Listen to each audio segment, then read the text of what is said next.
Good morning dear students, कैसे हो आप लोग। लास्ट टाइम पे हम लोग ट्रांसपोर्ट इन प्लांट के बारे में बात कर रहे थे और उसमें हमने वाटर पोटेंशियल आपको बताया, प्लाज्मोलिसिस बताया, टाइप्स ऑफ सॉल्यूशन बताया, ऑस्मोसिस बताया, इम्बाइबिशन तक हम बता दिए थे आपको। उसके बाद फिर हम बात करते हैं लॉन्ग डिस्टेंस ट्रांसपोर्ट। ध्यान देना, long distance transport of water and minerals. तो आप देखिए, वाटर है, मिनरल है, फूड मटेरियल्स है, इनका लॉन्ग डिस्टेंस ट्रांसपोर्ट कैसे होता है। लॉन्ग डिस्टेंस का मतलब रूट से लीफ तक कैसे पहुंचता है या फिर लीफ से रूट तक कैसे पहुंचता है। लॉन्ग डिस्टेंस ट्रांसपोर्ट कैसे होता है, तो डिफ्यूजन बहुत ही स्लो प्रोसेस होता है, एक्टिव ट्रांसपोर्ट भी स्लो प्रोसेस है, ठीक है।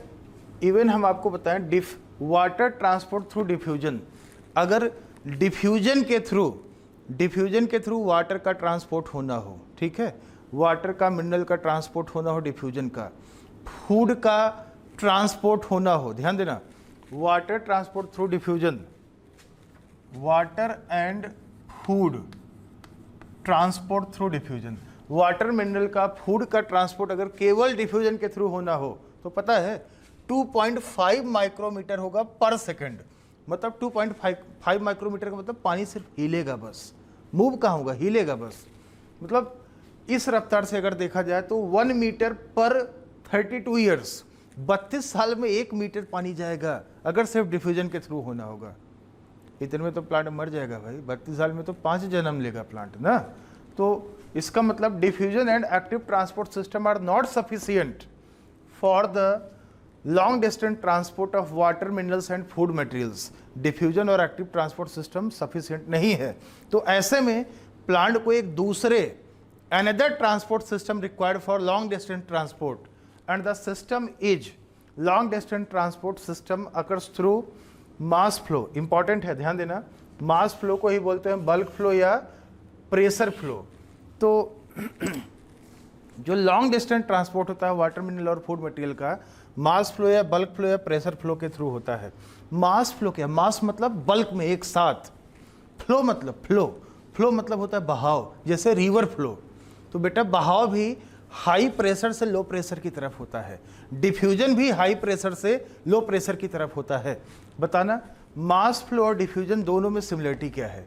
मास फ्लो और डिफ्यूजन दोनों में सिमिलरिटी ये है कि दोनों हाई कंसंट्रेशन से लो कंसंट्रेशन की तरफ होता है, हाई प्रेशर से लो प्रेशर की तरफ होता है। दोनों पैसिव प्रोसेस है, लेकिन मास फ्लो डिफ्यूजन से अलग है। Mass flow is not diffusion, different from diffusion. क्यों? क्योंकि डिफ्यूजन में जो मॉलिक्यूल्स होते हैं, जितने भी मॉलिक्यूल्स रहते हैं, उनका मूवमेंट एक दूसरे के इंडिपेंडेंट होता है। डिफ्यूजन में एक मॉलिक्यूल का मूवमेंट दूसरे के ऊपर डिपेंड नहीं करता, इंडिपेंडेंट रहता है। लेकिन मास फ्लो या बल्क फ्लो में जितने भी मॉलिक्यूल्स होते हैं वो एक साथ, एक स्पीड से, एक ही डायरेक्शन में फ्लो करते हैं। ध्यान देना, एक साथ एक ही डायरेक्शन में, बल्क में, मास या बल्क में मतलब हाई अमाउंट में, लार्ज अमाउंट में एक साथ फ्लो करते हैं। मतलब मॉलिक्यूल का मूवमेंट एक दूसरे के ऊपर, मॉलिक्यूल्स का मूवमेंट एक दूसरे के ऊपर डिपेंडेंट होता है। डिफ्यूजन में तो इंडिपेंडेंट रहता है ना।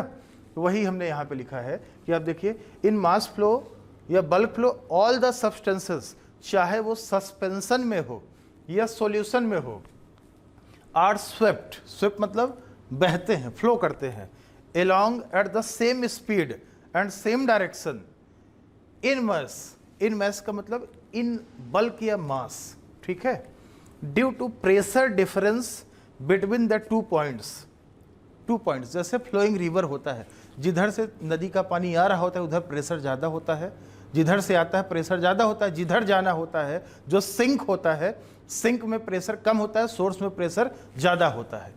तो हाई प्रेशर से लो प्रेशर की तरफ जाता है, वो बल्क फ्लो होता है। जितने भी मॉलिक्यूल रहेंगे साथ में फ्लो करेंगे, वही हमने लिखा है, due to pressure difference between the two points. Two point क्या होता है, एक सोर्स है, एक सिंक है।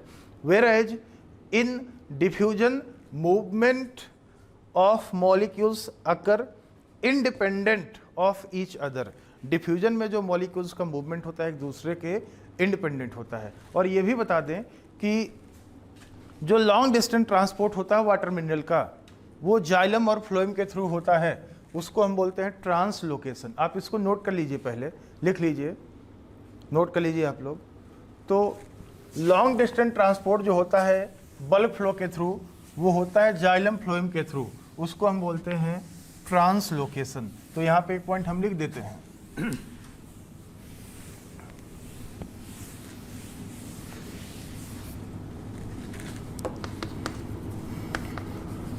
Long distance transport of water and minerals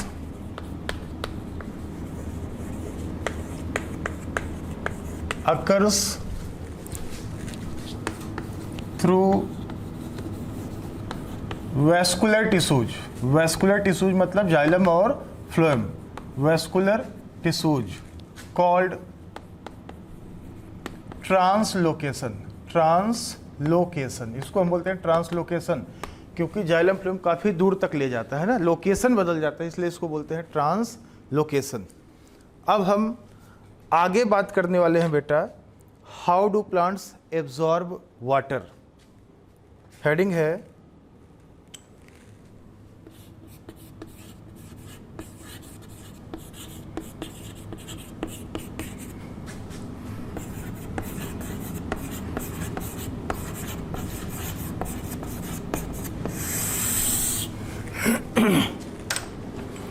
how do plants absorb water and minerals. सबसे पहले हम वाटर और मिनरल्स के बारे में बात करेंगे। एंड मिनरल्स, प्लांट्स वाटर और मिनरल को कैसे एब्जॉर्ब करता है। पहले अब देखो ना, सॉइल से पहले एब्जॉर्ब करेगा, फिर जाइलम में चला जाएगा रूट के, फिर जाइलम से ऊपर की तरफ ले जाएगा, जिसको हम ट्रैकेड वेसल से ऊपर की तरफ जाएगा, जिसको हम बोलेंगे एसेंट ऑफ सैप। तो ऊपर जाने के पहले तो जाइलम में आके भरेगा ना रूट के, रूट हेयर एब्जॉर्ब करेगा सॉइल से। तो देखिए एब्जॉर्प्शन के दो पाथवेज हैं यहाँ पे, टू पाथवेज। एक है, आप देखिए, एक है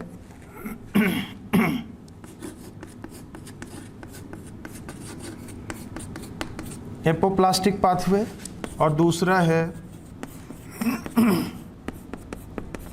सिम्प्लास्टिक पाथवे। एपोप्लास्टिक जो होता है बेटा, ये नॉन लिविंग पाथवे होता है, और सिम्प्लास्टिक जो होता है ये लिविंग पाथवे होता है। ठीक है, एपोप्लास्टिक ये पैसिव होता है, पैसिव एब्जॉर्प्शन होता है। सिम्प्लास्टिक में आप देखेंगे एक्टिव एब्जॉर्प्शन होता है, एक्टिव मतलब एटीपी खर्च होता है। और एपोप्लास्टिक में आप देखेंगे ना, इसमें आप देखिए जो एपोप्लास्टिक होता है, हमने बोला ये नॉन लिविंग है, ये पैसिव है। नॉन लिविंग क्यों बोला? क्योंकि यहाँ पे वाटर जो होता है ना सेल वॉल के थ्रू चला जाएगा या फिर इंटरसेलुलर स्पेसेस के थ्रू चला जाएगा। तो यहाँ पे आप देखिए ना, वाटर एंड मिनरल्स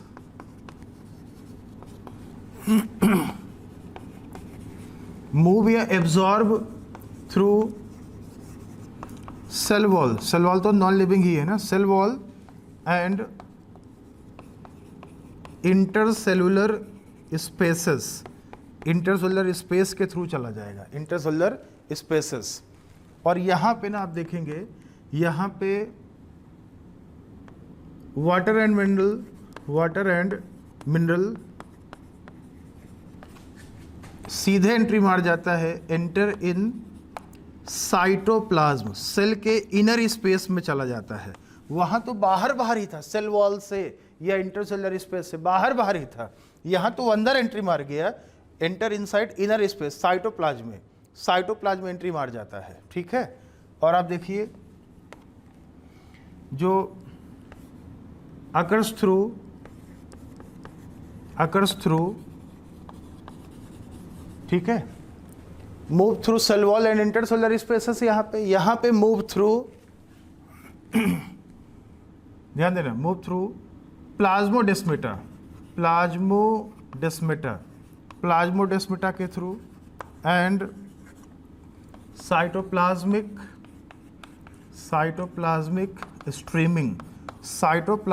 स्ट्रीमिंग के थ्रू हो जाएगा। साइटोप्लाज्मिक स्ट्रीमिंग को हम साइक्लोसिस भी बोलते हैं, साइक्लोसिस के थ्रू हो जाएगा। आप लिख लीजिए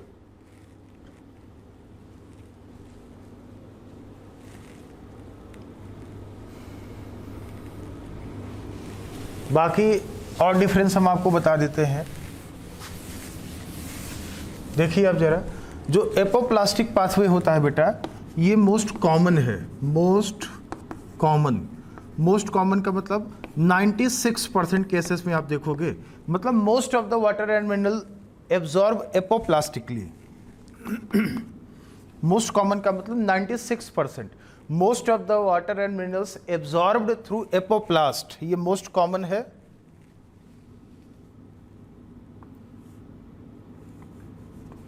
most of water and minerals absorb through apoplast. इसका वजह क्या है? Because cortical cells are loosely arranged. जो कॉर्टिकल सेल्स होता है बेटा ना, कॉर्टिकल सेल्स लूज होता है, पैरेन्काइमेटस होता है, उनमें बहुत ज़्यादा इंटरसेलुलर स्पेसेस होते हैं, और जब सेल के बीच में गैप ज़्यादा रहेगा, स्पेस ज़्यादा रहेगा, तो आराम से उधर से वाटर चला जाएगा ना, रेजिस्टेंस ऑफर कम होगा। Cortical cells are loosely arranged and offer no resistance या लीस्ट मतलब बहुत कम, लीस्ट रेजिस्टेंस बहुत कम ऑफर होगा या नहीं होगा, लीस्ट रेजिस्टेंस। जबकि यहाँ पे क्या है, यहाँ पे आप देखेंगे ये लेस कॉमन है, रेयर टाइप का है। केवल 4% वाटर और मिनरल्स सिम्प्लास्ट के थ्रू जाते हैं, साइटोप्लाज्म के थ्रू जाते हैं, ठीक है। और यहाँ पे आप देखेंगे, और ये जो एपोप्लास्ट है ना, एपोप्लास्ट में नो मेम्ब्रेन बैरियर क्रॉस्ड, यहाँ पे कोई भी मेम्ब्रेन क्रॉस नहीं करना पड़ता है। सो फास्ट प्रोसेस, एपोप्लास्ट वाला जो प्रोसेस होता है ना, बहुत ही फास्ट होता है। और यहाँ पे देखेंगे, यहाँ पे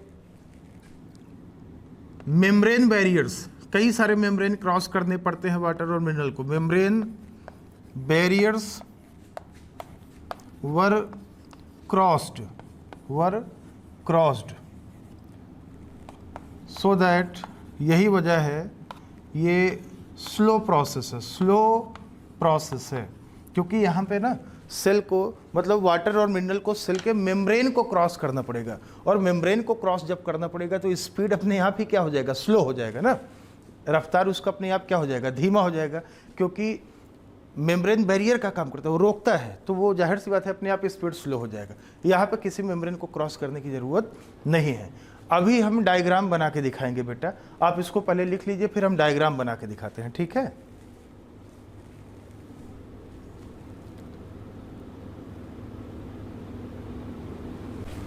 तो यहाँ पे ध्यान देना बच्चों, हम लोग बात कर रहे हैं कैसे वाटर मिनरल का एब्जॉर्प्शन होता है। दो पाथवे आपको बता रखे हैं, एक पाथवे है एपोप्लास्टिक और दूसरा पाथवे है सिम्प्लास्टिक, ठीक है। तो आप देखिए, ये रूट का आपने एनाटॉमी में रूट का स्ट्रक्चर पढ़ा था। रूट में सबसे बाहर क्या था, एपिडर्मिस था, फिर रूट में कॉर्टेक्स था, फिर एंडोडर्मिस था, फिर पेरिसाइकल था, फिर यहाँ पे हम जाइलम दिखा रखे हैं, जहाँ पे अल्टीमेटली पानी एब्जॉर्ब होके पहुँचना है। तो आप सोचिए ना, रूट हेयर पहले सॉइल से पानी ऐसे एब्जॉर्ब करेगा, ऐसे ऐसे, फिर जाइलम में आएगा, फिर जाइलम से पानी ऊपर जाएगा, जिसको बोलेंगे एसेंट ऑफ सैप। तो बेटा देखिए, ये मान लीजिए एपिडर्मिस से रूट हेयर निकला हुआ है, मान लीजिए, ठीक है।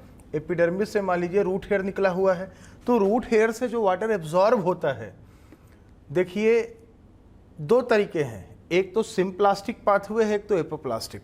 सिम्प्लास्टिक पाथवे में जो वाटर होगा, वाटर सीधे पहुंच जाएगा एपिडर्मिस सेल के साइटोप्लाज्म में। ये साइटोप्लाज्म है, दिख रहा है आपको ना, ये साइटोप्लाज्म है, साइटोप्लाज्म सीधे साइटोप्लाज्म एंट्री मार जाएगा, और साइटोप्लाज्म एंट्री मारेगा तो ये बताइए, यहाँ से यहाँ तक विद इन सेल, यहाँ से यहाँ तक ये पहुँचेगा। जैसे मान लीजिए पानी यहाँ पे है, यहाँ से यहाँ तक पहुँचेगा साइक्लोसिस के थ्रू, साइटोप्लाज्मिक स्ट्रीमिंग के through. Within cell transport होगा साइटोप्लाज्मिक स्ट्रीमिंग के थ्रू, और एक सेल से दूसरे सेल में, मतलब बिटवीन सेल ये प्लाज्मोडेस्मेटा है, इसको हम बोलते हैं प्लाज्मोडेस्माटा। प्लाज्मोडेस्माटा, प्लाज्मोडेस्माटा के थ्रू एक सेल से दूसरे सेल में आ जाएगा। तो बताइए यहाँ से यहाँ तक कैसे पहुँचेगा? साइक्लोसिस के थ्रू, और यहाँ से यहाँ दूसरे सेल में पहुँचेगा प्लाज्मोडेस्माटा के थ्रू। फिर देखिए ज़रा, फिर यहाँ से यहाँ तक पहुँचेगा साइक्लोसिस या साइटोप्लाज्मिक स्ट्रीमिंग के थ्रू, और फिर एक सेल से दूसरे सेल में पहुँचेगा प्लाज्मोडेस्माटा के थ्रू। तो ये फाइनली ऐसे ना साइटोप्लाज्म के थ्रू होते हुए विद इन सेल साइक्लोसिस से और बिटवीन सेल प्लाज्मोडेस्माटा के थ्रू इधर से होते हुए ये फाइनली पहुंच जाएगा जाइलम के अंदर। और क्योंकि साइटोप्लाज्म के थ्रू हो रहा है, साइटोप्लाज्म लिविंग होता है ना, इसलिए इस पाथवे को बोलते हैं सिम्प्लास्टिक पाथवे बोलते हैं। और एक दूसरा रास्ता है कि यहाँ पे ये सेल वॉल के थ्रू, मतलब साइटोप्लाज्म में अंदर जाए ही ना, ये सेल वॉल के थ्रू इधर से निकल जाए। ध्यान दो, इधर से निकल जाएगा। सेल वॉल तो नॉन लिविंग है ना, सेल वॉल के थ्रू ये देखो, ये सेल वॉल के थ्रू चले जा रहा है आराम से, बिना कोई मेम्ब्रेन को क्रॉस किए।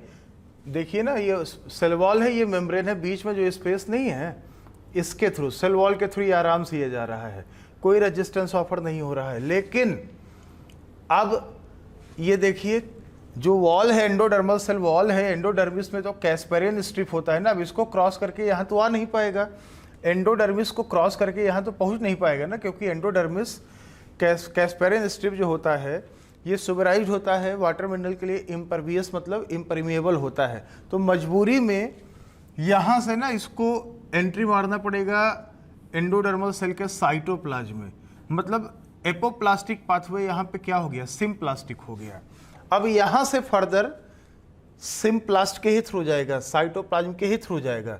ये ऐसा नहीं है कि यहाँ पहुँचने के बाद फिर से इधर आ गया, यहाँ पहुँचने के बाद फिर से यहाँ नहीं आ जाएगा, यहाँ से फर्दर ये सिम्प्लास्टिक ही रहेगा।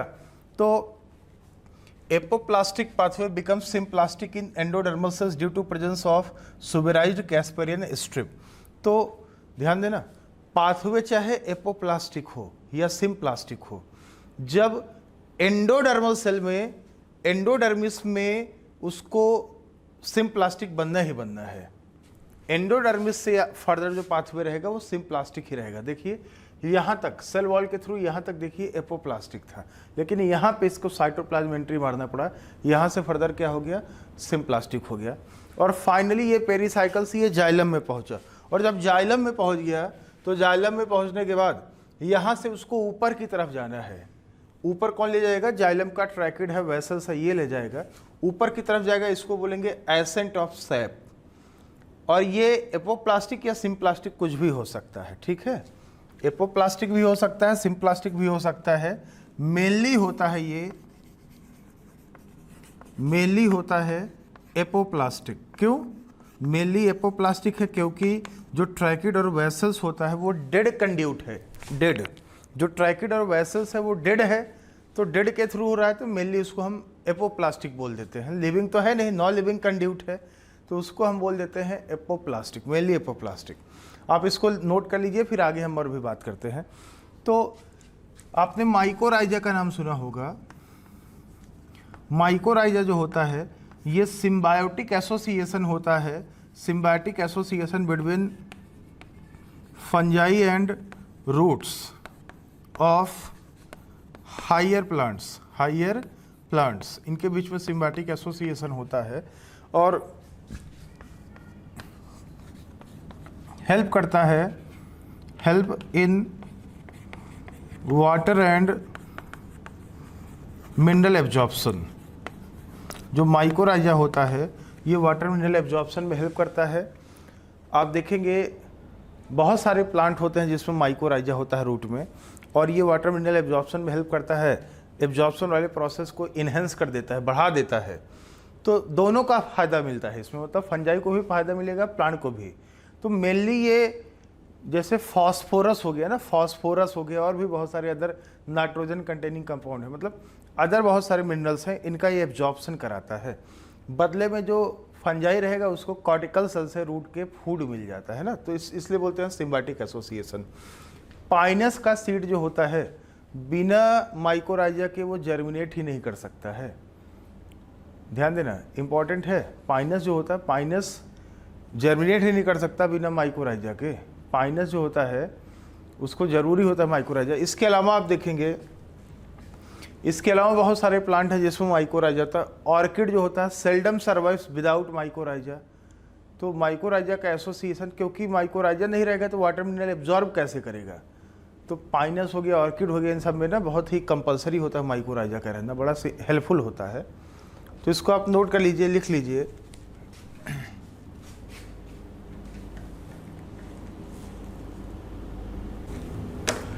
तो यहाँ पे बेटा हम जब अभी हम बात कर रहे थे कि how do plants absorb water, plant कैसे वाटर को एब्जॉर्ब करता है। तो इसका हमने आपको दो पाथवे बताया था। एक था एपोप्लास्टिक पाथवे, दूसरा था symplastic pathway. Apoplastic pathway through cell wall या इंटरसेलुलर स्पेस के थ्रू हो जाता था। कॉर्टिकल सेल्स के बीच में लार्ज इंटरसेलुलर स्पेस होता है, तो आराम से वाटर जो होता है उसके थ्रू आराम से निकल जाता है, मिनिमम रेजिस्टेंस ऑफर होता है। और सिम्प्लास्टिक पाथवे साइटोप्लाज्मिक पाथवे, तो लिविंग पाथवे होता है, उसके थ्रू चला जाता है। मोस्ट कॉमन एपोप्लास्टिक पाथवे होता है। तो अब जब जाइलम में पहुंच गया तो आप सोचिए बेटा, आफ्टर रीचिंग द जाइलम, अब रूट के जाइलम में पहुंचने के बाद सीधे ऐसे आया, अब उसको ऊपर जाना है, वर्टिकली ऐसे जाना है, अपवर्ड डायरेक्शन में जाना है, जिसको हम बोलते हैं एसेंट ऑफ सैप। सैप का मतलब क्या होता है? सैप का मतलब water plus mineral. Water plus mineral दोनों को मिला के हम कलेक्टिवली बोलते हैं सैप। अब उसको ऊपर की तरफ जाना है, जिसको हम बोलते हैं एसेंट ऑफ सैप। तो आप सोचिए, वाटर और मिनरल को ऊपर जाना है। ऊपर जाने का मतलब ग्रेविटी के अगेंस्ट जाना है। ध्यान देना, ग्रेविटेशनल फोर्स नीचे काम करता है ना, अगेंस्ट द ग्रेविटी जाना होता है, अपवर्ड डायरेक्शन में जाना होता है, अगेंस्ट द ग्रेविटी। और बहुत हाइट, बहुत ऊंचाई तक जाना होता है। मतलब प्लांट का हाइट तो बहुत ज़्यादा हो सकता है, 100 मीटर से ज़्यादा भी हो सकता है, या बहुत लंबा प्लांट हो सकता है। दुनिया में बहुत लंबे लंबे प्लांट हैं। तो इतना हाइट तक जाना है और ग्रेविटी के खिलाफ जाना है। तो जाहिर सी बात है, ग्रेविटी बहुत बड़ी चीज़ है। ग्रेविटी के अगेंस्ट जाने के लिए कोई ना कोई फोर्स तो होना चाहिए जो उसको पुल करे, खींचे। तो यहाँ पे हम बात कर रहे हैं, after reaching the xylem of root, upward movement या conduction from root to aerial parts of water and mineral occurs.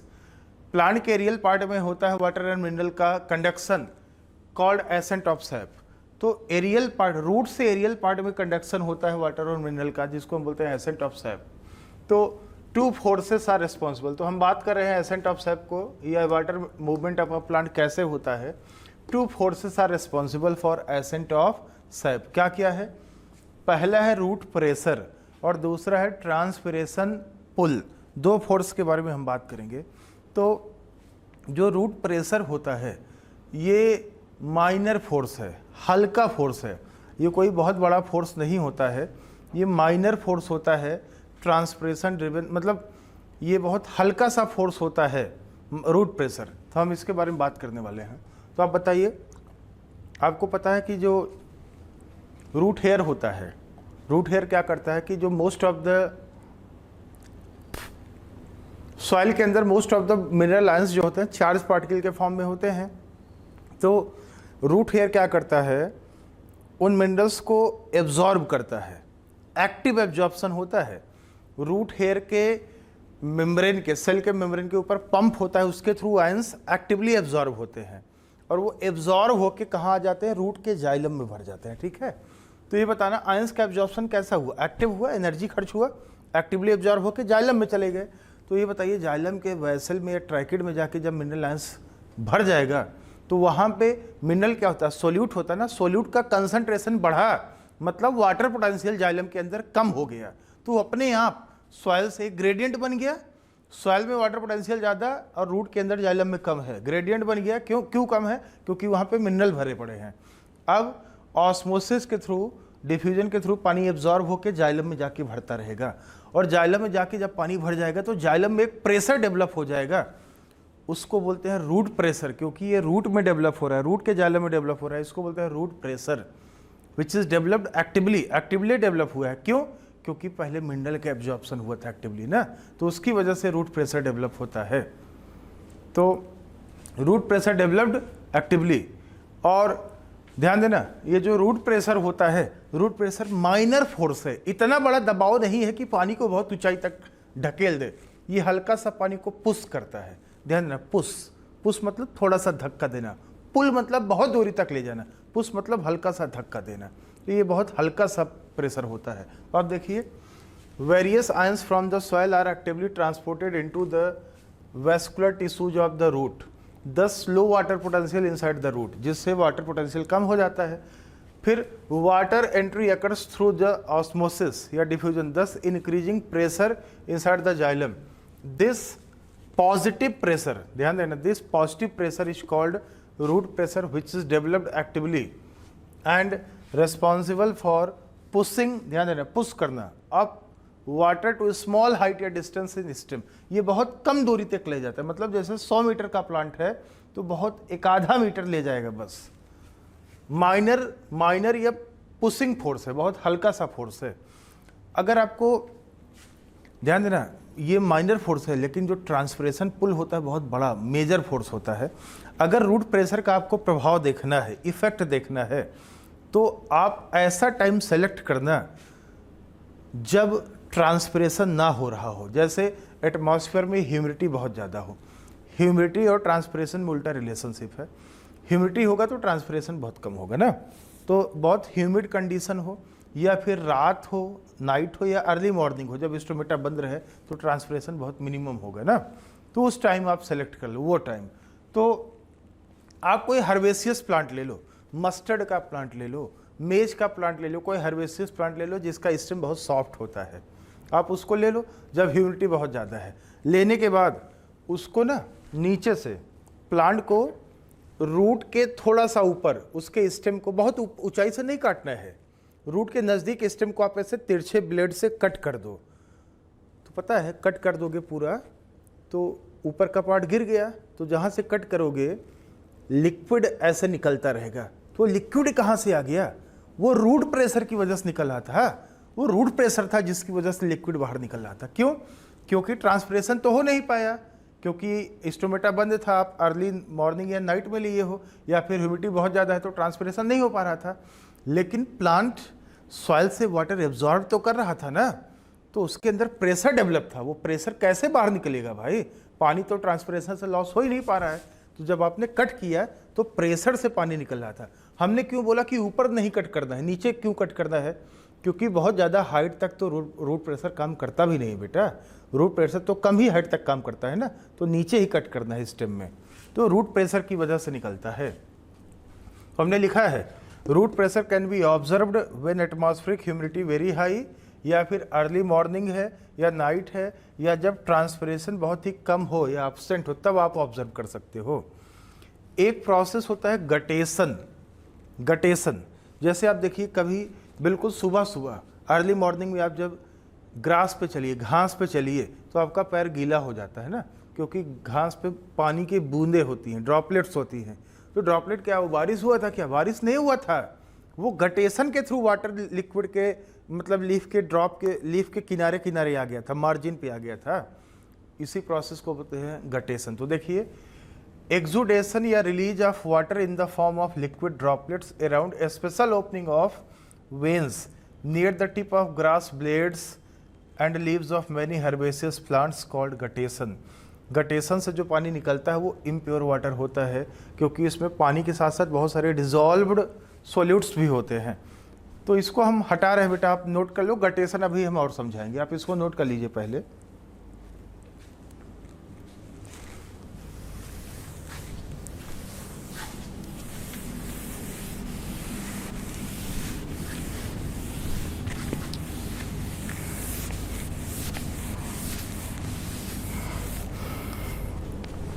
Guttation जो होता है, इसके पीछे जो फोर्स होता है, guttation occurs due to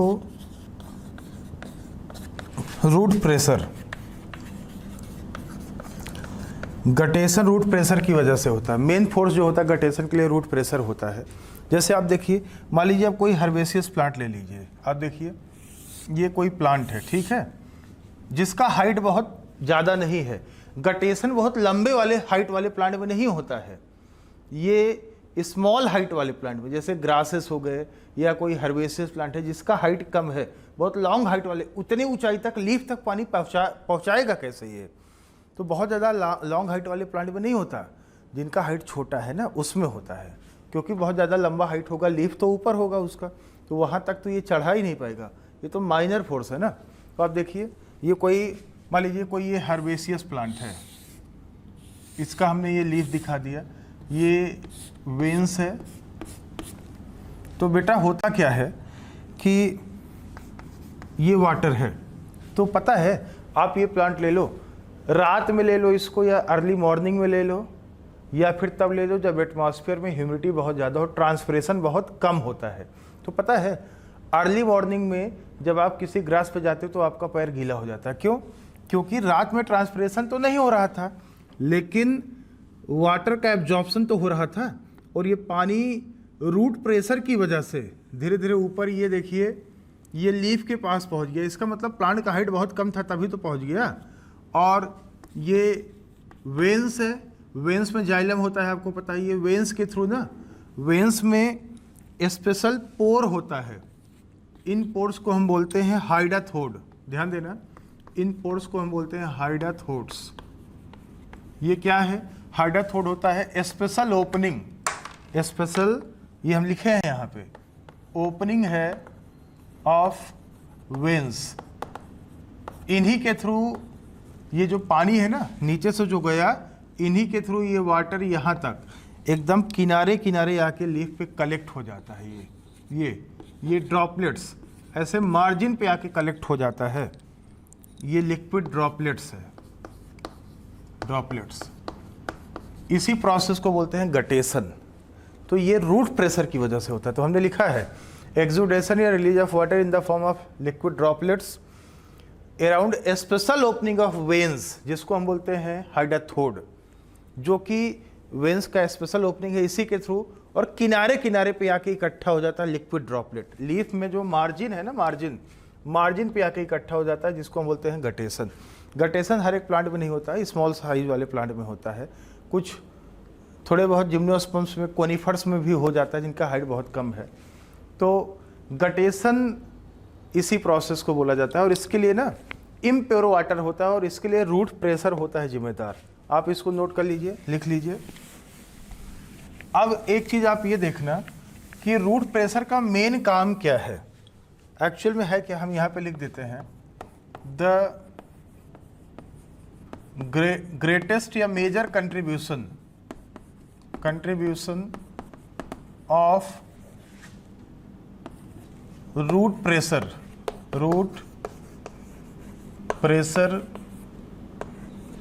is to re-establish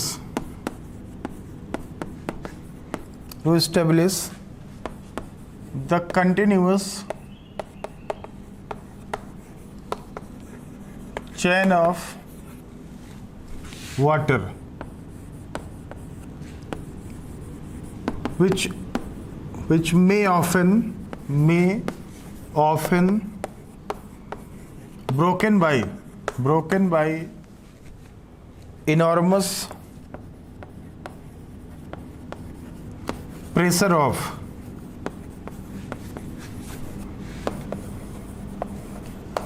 transpiration pull. इस लाइन का मतलब समझना बेटा, एक्चुअल में है क्या, ट्रांसपिरेशन पुल एक बहुत मेजर फोर्स होता है, बहुत बड़ा फोर्स है।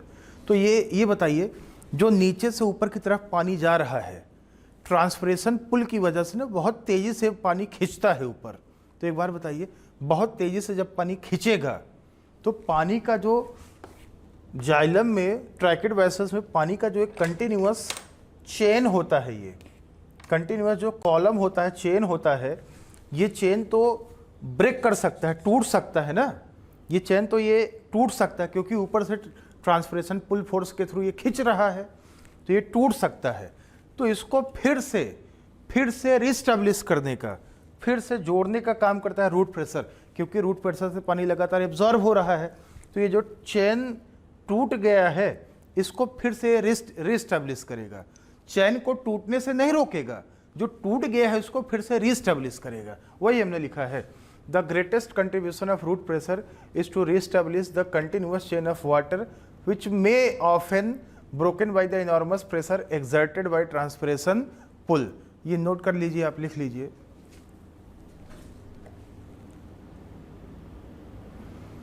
फिर अब इसके बाद बेटा ट्रांसपिरेशन पुल की हम बात करते हैं। दो फोर्स था ना, ये रूट प्रेशर खत्म हो गया, अब हम बात करते हैं ट्रांसपिरेशन पुल के बारे में। रूट प्रेशर के बाद बेटा अब हम यहाँ पे बात करते हैं ट्रांसपिरेशन पुल के बारे में, ठीक है। तो आप यहाँ पे देखिए ज़रा, ट्रांसपिरेशन पुल क्या है। एक्चुअल में जैसे जाइलम तक पहुँच गया है, अब थोड़ा बहुत कुछ ऊंचाई तक रूट प्रेशर के थ्रू गया, लेकिन रूट प्रेशर बहुत माइनर फोर्स है, एक मोडेस्ट पुश करता है, हल्का सा धक्का देता है, बहुत कम ऊंचाई तक ले जा पाता है। एक्चुअल में एसेंट ऑफ सैप कैसे होता है, इसके रिगार्डिंग अलग अलग कई सारे थ्योरी दिए गए। एक थ्योरी आया root pressure theory. Root pressure theory में ये बोला गया कि बिल्कुल बहुत ऊंचाई तक रूट प्रेशर ले जाता है, मतलब रूट प्रेशर के थ्रू वाटर मिनरल बहुत ऊंचाई तक जाता है। ये थ्योरी फेल हो गया, क्योंकि रूट प्रेशर तो कुछ हाइट तक ले जाता है, स्मॉल डिस्टेंस तक ले जाता है, माइनर फोर्स है, मोडेस्ट पुश करता है, पुल थोड़ी ना करता है। ये थ्योरी फेल हो गया। उसके बाद फिर आया ट्रांसपिरेशन पुल मॉडल। ये देखिए लिखा है cohesion tension transpiration pull model. इसको दिया था डिक्सन एंड जॉली ने 1894 में दिया था, और ये मोस्ट एक्सेप्टेड थ्योरी है। ध्यान देना, ये this is the most accepted theory for ascent of SAP. Accent of SAP कैसा होता है, रूट प्रेशर थ्योरी आया, फेल हो गया, बहुत सारे थ्योरी फेल हो गए। ये सबसे ज़्यादा एक्सेप्टेबल थ्योरी है कि ट्रांसपिरेशन कैसे होता है, एसेंट ऑफ सैप कैसे होता है, उसके रिगार्डिंग। तो ध्यान देना, जो वाटर मिनरल का ट्रांसलोकेशन होना है सूट सिस्टम में, उसका जो ट्रांसलोकेशन वेलोसिटी है 15 metre per hour, 15 metres per hour, मतलब 1 घंटे में 15 मीटर ऊंचाई तक पानी जा सकता है। और कितनी ऊंचाई तक जा सकता है पता है? Up to height 130 metres. 130 metre लंबा पौधा है, तब भी उसके रूट से लीफ तक पानी जा सकता है। और कितने स्पीड से जाएगा? 1 घंटे में 15 मीटर जाएगा, ठीक है। और this fairly high rate is achieved by transpiration pull force. और ये जो बड़ा तेजी से जा रहा है ना, इसके पीछे जो फोर्स जिम्मेदार होता है उसको हम बोलते हैं ट्रांसपिरेशन पुल फोर्स। क्या है ये? तो हम आप बात करें बेटा cohesion tension transpiration pull model या थ्योरी का, डिक्सन जॉली ने दिया था, और ये सबसे ज़्यादा एक्सेप्टेड है, most accepted theory. Most accepted बहुत सारे है, ट्रांसपिरेशन पुल मॉडल है, रूट प्रेशर है, तो जिसमें ना सबसे ज़्यादा फेमस यही है ट्रांसपिरेशन पुल मॉडल। और इसमें लिखा है ट्रांसपिरेशन ड्रिवन। ध्यान दो, बताइए रूट से जाइलम के थ्रू वाटर मिनरल ऊपर कैसे जाता है, खींचता कैसे है, उसको कौन खींचता है? ट्रांसपिरेशन खींचता है। अब बताइए, लीफ से जब ट्रांसपिरेशन होगा वाटर मिनरल का, तो जाइलम के वेसल में जो वाटर मिनरल होंगे ना, वो ऊपर की तरफ खींचेंगे। कौन खींच रहा है? Transpiration pull. जो फोर्स होता है ना, ट्रांसपिरेशन के इवेपोरेटिव लॉस की वजह से जो ट्रैकिड वेसल्स में फोर्स डेवलप होता है खींचने वाला, उसी को हम बोलते हैं ट्रांसपिरेशन पुल। तो आप देखिए, transpiration driven accent of SAP depends on 3 physical properties of water. क्या क्या है? कोहेशन, एडिशन और सरफेस टेंशन। तो ये बताइए, जो वाटर मिनरल बहुत ज़्यादा हाइट तक जाता है, बहुत ज़्यादा ऊंचाई तक जाता है, उसको खींच कौन रहा है? कौन सा फोर्स? Transpiration pull. और ट्रांसपिरेशन पुल कैसे डेवलप होता है? ट्रांसपिरेशन की वजह से, लीफ से, एरियल पार्ट से वाटर मिनरल के लॉस की वजह से। जब जाइलम के ट्रैकिड वेसल से वाटर मिनरल का लॉस होगा, तो उसमें जो एक टेंशन डेवलप होगा, एक पुलिंग फोर्स डेवलप होगा, उसी को हम बोलते हैं ट्रांसपिरेशन पुल।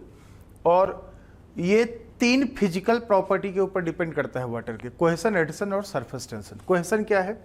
कोहेशन मतलब सेम चीज के बीच में जो अट्रैक्टिव फोर्स काम करता है, जैसे अट्रैक्शन बिटवीन वाटर मॉलिक्यूल्स, मतलब एक वाटर मॉलिक्यूल दूसरे से चिपका रहेगा।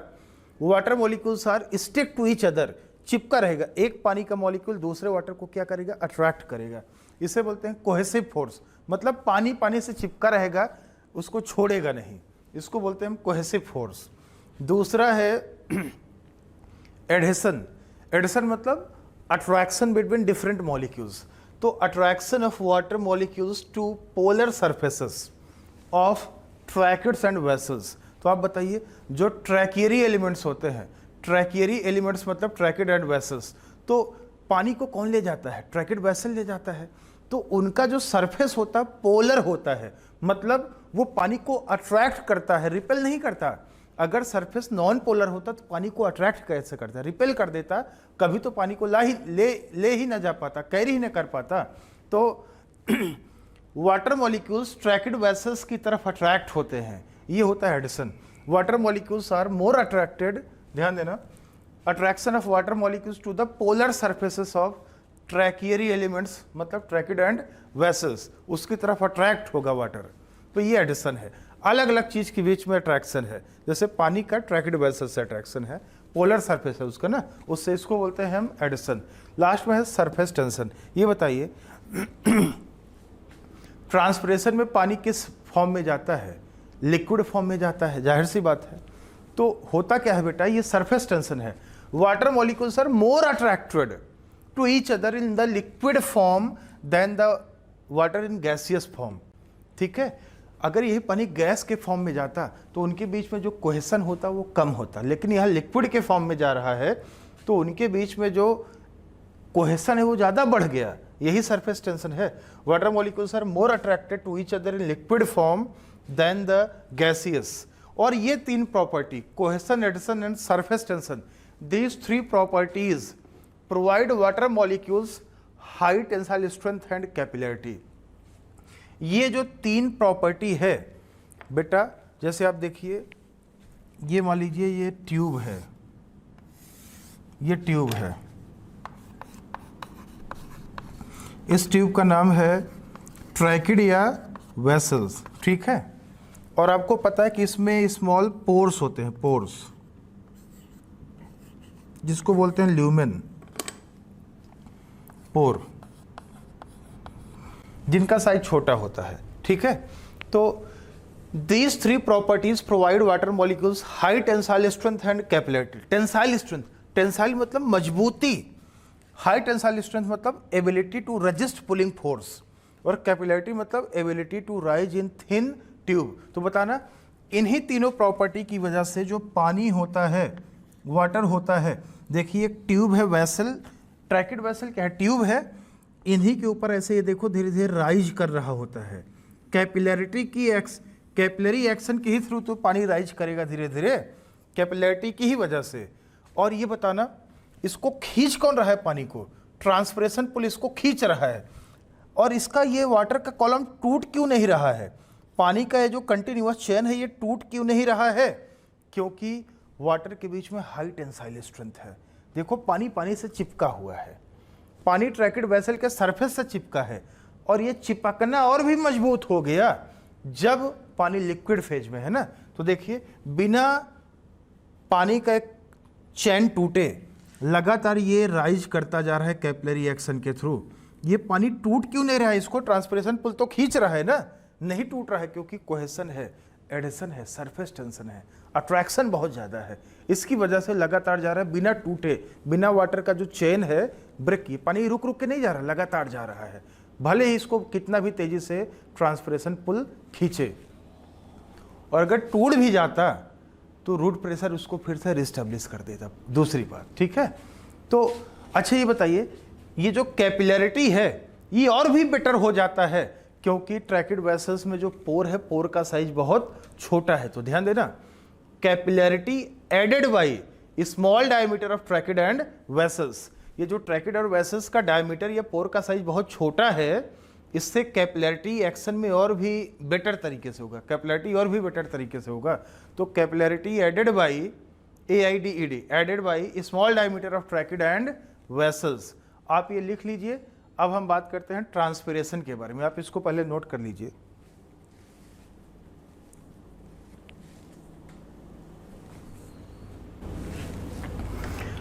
तो यहां पे बेटा अब हम बात करते हैं ट्रांसपिरेशन के बारे में। What is transpiration? Loss of water in the form of vapour from the aerial parts of plant, या फिर हम बोल दे evaporative loss of water from the aerial part of plant. पानी का वेपर के फॉर्म में प्लांट के एरियल पार्ट से, मतलब स्टेम है, लीफ है, इसके थ्रू निकल जाना, लॉस कर जाना, एटमॉस्फेयर में चले जाना, इवेपरेटिव लॉस ऑफ वाटर, इसको हम बोलते हैं ट्रांसपिरेशन। ठीक है, और ट्रांसपिरेशन 4 टाइप्स का होता है। 4 टाइप्स कैसे होना, तो वेपर के फॉर्म में ही लॉस है, लेकिन किसके थ्रू लॉस हो रहा है इसके बेसिस पे 4 टाइप का है। एक है क्यूटिकुलर। क्यूटिकुलर का मतलब क्यूटिकल के थ्रू लॉस हो जाए। अब आप बोलोगे क्यूटिकल तो लॉस को रोकता है, उसके थ्रू कैसे होगा? अरे कुछ नहीं यार, लीफ के सरफेस पे या स्टेम के सरफेस पे जो क्यूटिकल नहीं होता, वैक्सी लेयर, मोम का बना हुआ लेयर होता है, उसी में दरार पड़ गया, क्रैक पड़ गया।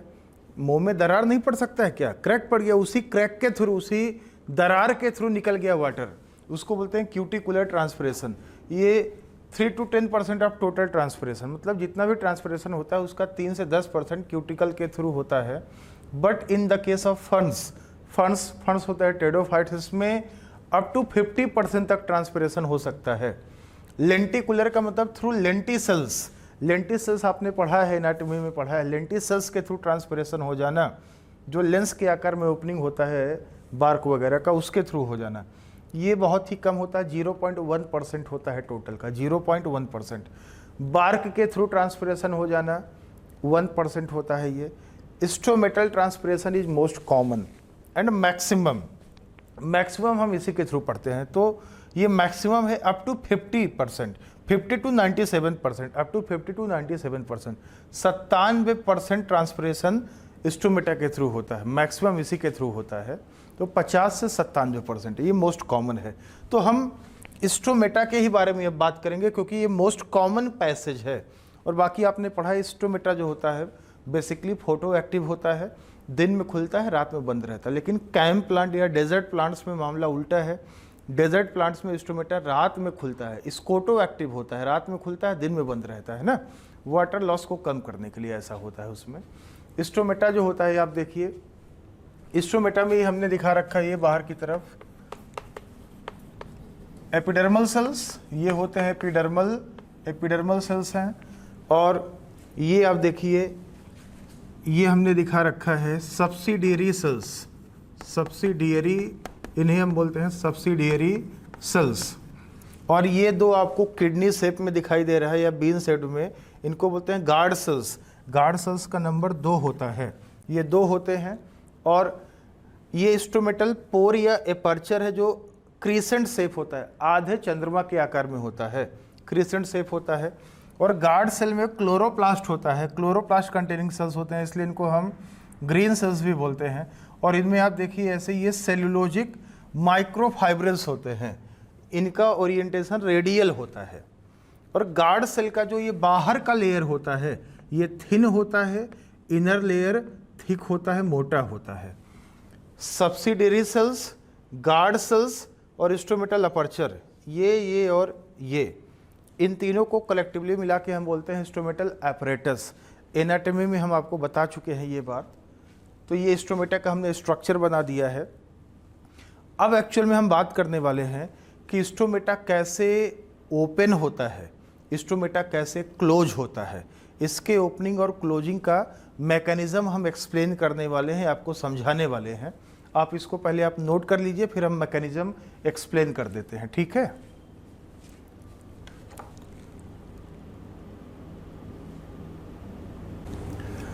तो एक्चुअल में बेटा, जो एक्चुअल मैकेनिज्म है स्टोमेटा ओपनिंग और क्लोजिंग का, हम उसके बारे में भी बात करने वाले हैं। तो गार्ड सेल जो होता है, function is turgor operated valve. ये टर्गर ऑपरेटेड वाल्व, जैसे वाल्व खुलता और बंद होता रहता है, ऐसे इसका गार्ड सेल भी इसी तरह से काम करता है। और स्टोमेटा का opening and closing is the function of guard cell. Actual में गार्ड सेल, गार्ड का नाम गार्ड क्यों पड़ा? क्योंकि यही तो स्टोमेटा ओपनिंग और क्लोज कराता है। जैसे गेट खोलने और बंद होने का काम गार्ड का होता है, ऐसे ये सेल भी उसी का काम कर रहा है। व्हेन द ऑस्मोटिक कंसंट्रेशन या solute concentration of guard cell increases, water entry occurs, guard cell become turgid and stomata open. Actual में गार्ड सेल के अंदर सोल्यूट का एंट्री होता है, ध्यान देना, गार्ड सेल के अंदर जब सोल्यूट का एंट्री होता है, मिनरल आयंस का एंट्री होता है, तो उसका जाहिर सी बात है सोल्यूट कंसंट्रेशन बढ़ जाएगा।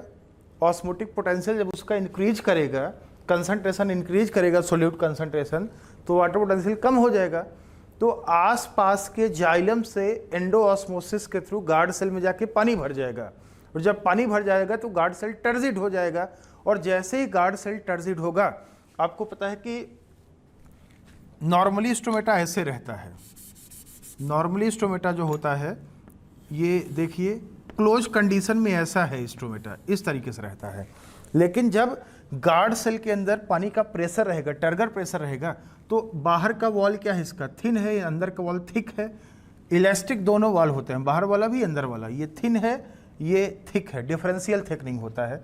और जैसे टर्गर प्रेशर इस पर डेवलप होता है तो बाहर वाला जो ये थिन वॉल है ये बाहर की तरफ भागेगा, ऐसे बल्ज करेगा। और जब ये बल्ज करेगा तो आप देखिए ये स्टोमेटा ऐसे, ये देखिए ये खुल गया, ओपन हो गया। क्यों? क्योंकि ये जो बाहर का लेयर था ये बाहर की तरफ, आउटर लेयर ये बल्ज किया, बाहर की तरफ भागा, जिससे ये खुल गया स्टोमेटा, पोर दिखने लगा, क्रिसेंट शेप। और जब गार्ड सेल में सोल्यूट का कंसंट्रेशन कम होता है तो वाटर पोटेंशियल बढ़ेगा, तो पानी गार्ड सेल से लॉस होने लगता है, निकलने लगता है, गार्ड सेल फ्लैसिड हो जाता है, जिससे स्टोमेटा बंद हो जाता है। तो स्टोमेटा का खुलना बंद होना गार्ड सेल के टर्जिड और फ्लैसिड कंडीशन पर डिपेंड करता है। तो वही हमने दिखा रखा है कि गार्ड सेल जब वाटर का एंट्री हुआ तो गार्ड सेल टर्जिड हो गया, स्टोमेटा ओपन हो गया। जब वाटर लॉस हुआ तो फ्लैसिड हो गया, स्टोमेटा क्लोज हो गया ना, स्टोमेटा क्लोज। और ये जो सेलुलोजिक माइक्रोफाइब्रस दिख रहे हैं, इनका ओरिएंटेशन ऐसे रेडियल है, और ये इलास्टिक ये भी होते हैं।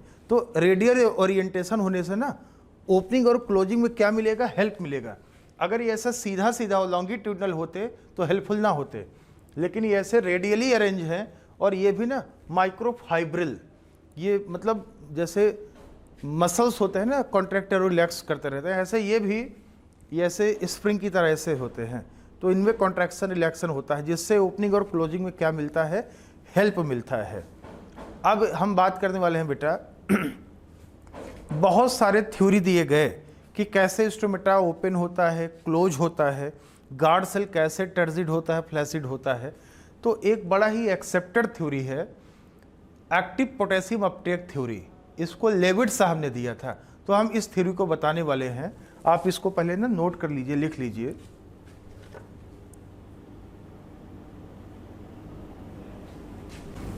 तो यहाँ पे ध्यान देना बेटा, हम बात कर रहे हैं active potassium ion Uptake theory का, या इसे ही बोलते हैं पोटेशियम मैलेट थ्योरी भी बोलते हैं।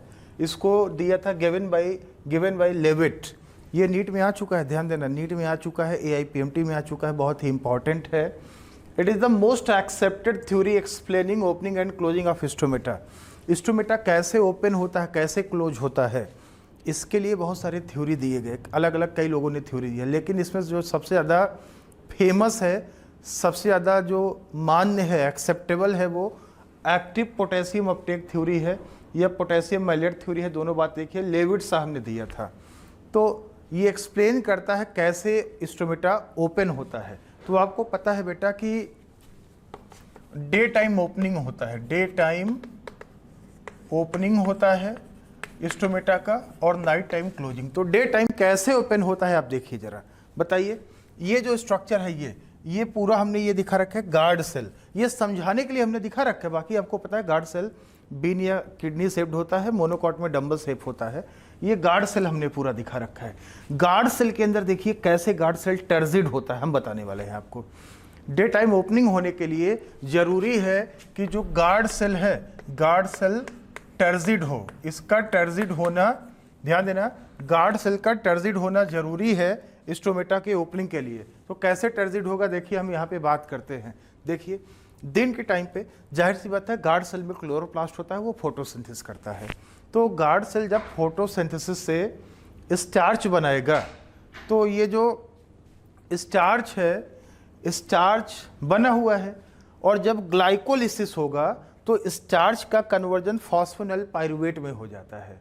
देखो स्टार्च है, स्टार्च का कन्वर्जन पहले किस में होगा, ग्लूकोज में होगा, और फिर जब ग्लूकोज के ऊपर ग्लाइकोलिसिस चलेगा तो ग्लाइकोलिसिस में सेकंड लास्ट स्टेप पे क्या बनता है, फॉस्फोनिल पाइरुवेट बनता है। अब बाहर से CO2 आया, फॉस्फोइनोल पायरुवेट से बन गया ऑक्जेलोस्टिक एसिड। एंजाइम काम करेगा फॉस्फोइनोल पायरुवेट कार्बोक्सिलेज पेप्केज।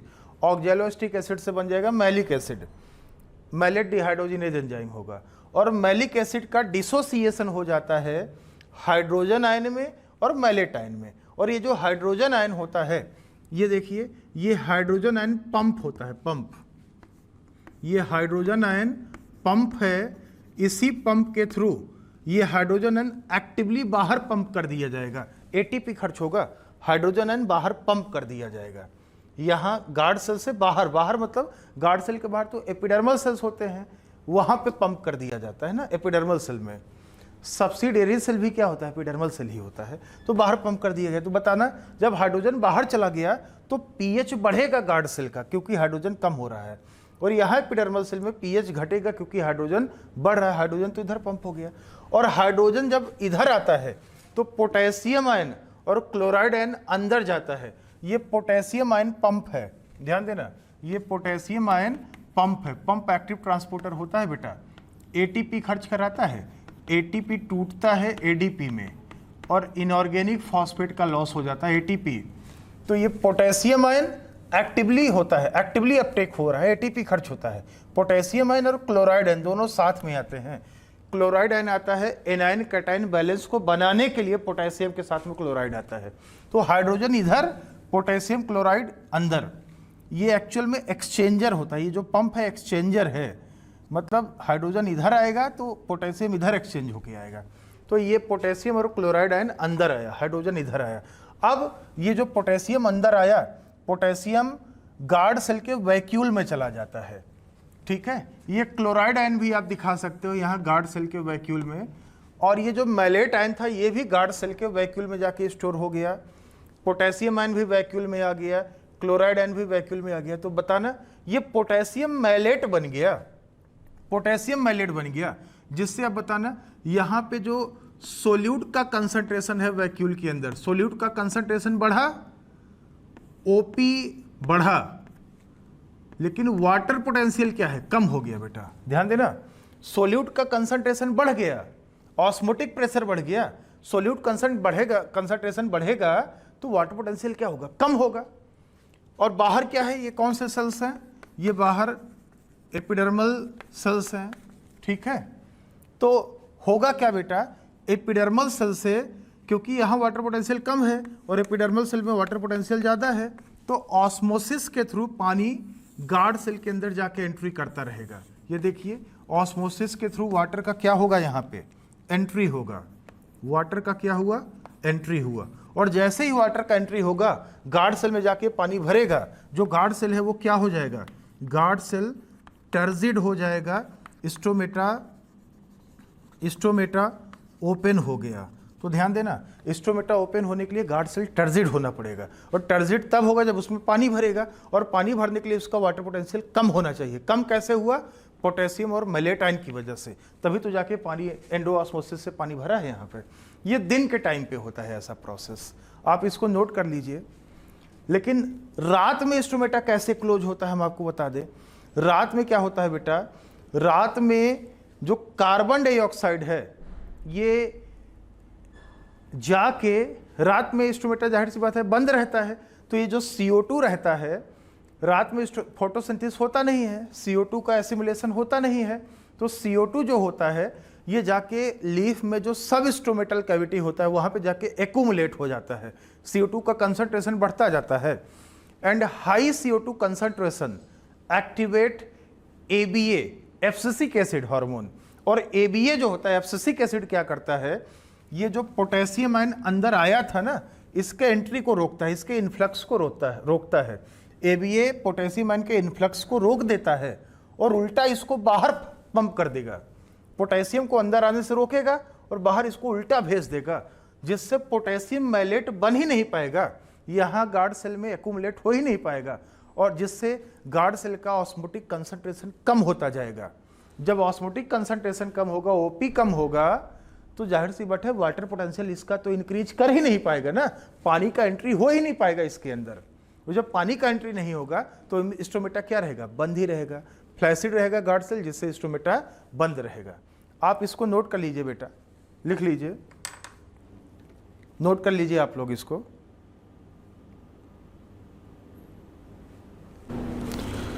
तो यहाँ पे हम बात करते हैं फैक्टर्स अफेक्टिंग ट्रांसपिरेशन के बारे में। तो आप देखिए फैक्टर्स अफेक्टिंग ट्रांसपिरेशन, एक तो एक्सटर्नल फैक्टर है, दूसरा इंटरनल फैक्टर है। एक्सटर्नल फैक्टर का मतलब मोस्टली ये इन्वायरमेंटल फैक्टर होता है, और इंटरनल मतलब खुद प्लांट का फैक्टर, प्लांट के फैक्टर्स क्या क्या है ना। एक्सटर्नल में जैसे सबसे पहले हम बात करते हैं लाइट के बारे में। एक्चुअल में लाइट में जो ब्लू लाइट होता है, ब्लू लाइट क्या करता है, स्ट्रोमेटा को वाइडली ओपन कर देता है, और जितना ज़्यादा स्ट्रोमेटा ओपन होगा वाटर लॉस क्या होगा, उतना ही ज़्यादा होगा। अगर स्ट्रोमेटल अपर्चर छोटा रहे, मतलब कम खुले, स्ट्रोमेटा कम ओपन हो, तो लॉस कम होता। लेकिन ब्लू लाइट जो होता है ना, ये वाइड ओपनिंग करा देता है स्ट्रोमेटा का, दस इंक्रीजिंग ट्रांसपिरेशन। दूसरा है temperature, temperature increases transpiration, directly proportional होता है। टेम्परेचर जितना ज़्यादा होगा गर्मी उतना ही ज़्यादा होगा, हीट लॉस की ज़्यादा ज़रूरत होगी, तो जाहिर सी बात है वाटर लॉस भी होगा।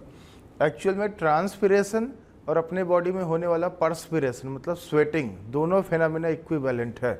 गर्मी जितना ज़्यादा होगा पसीना उतना ही ज़्यादा निकलेगा, पानी का लॉस उतना ही ज़्यादा होगा। ऐसे ही यहाँ भी है।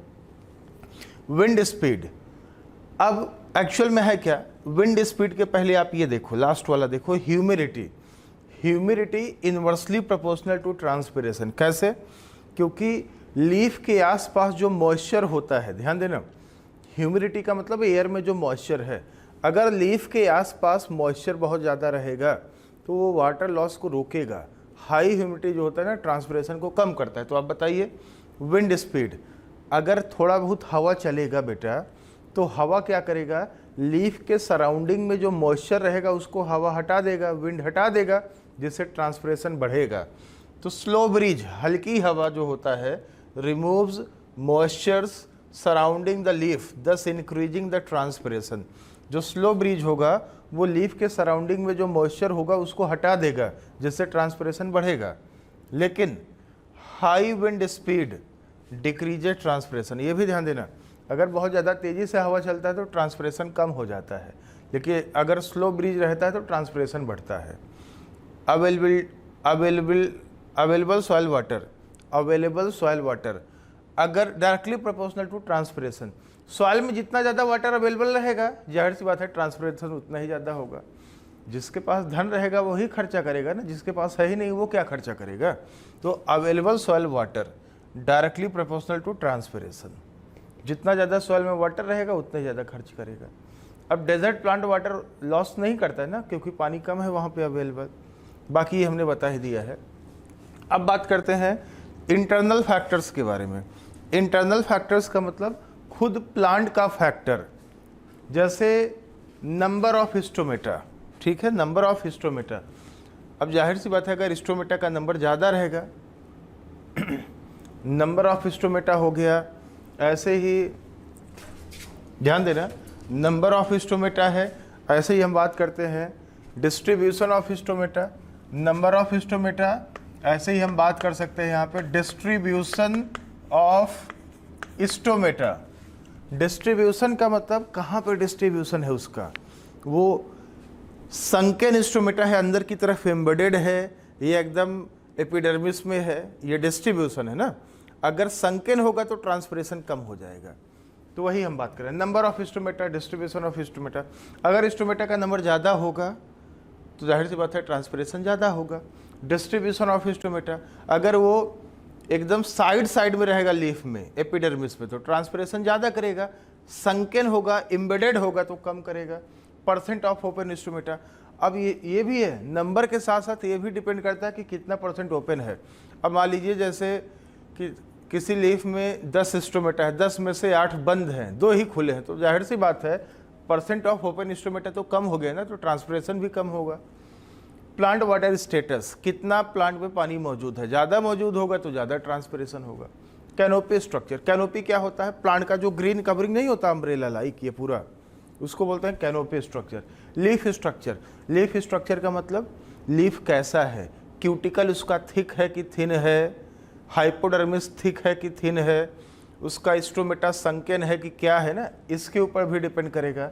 Root shoot ratio, root shoot ratio का मतलब क्या हो गया, इसका मतलब हो गया प्लांट का हाइट, प्लांट का लंबाई। रूट शूट रेशियो मतलब प्लांट का हाइट, ध्यान देना, रूट शूट रेशियो का मतलब यहाँ पे है प्लांट का हाइट, प्लांट हाइट।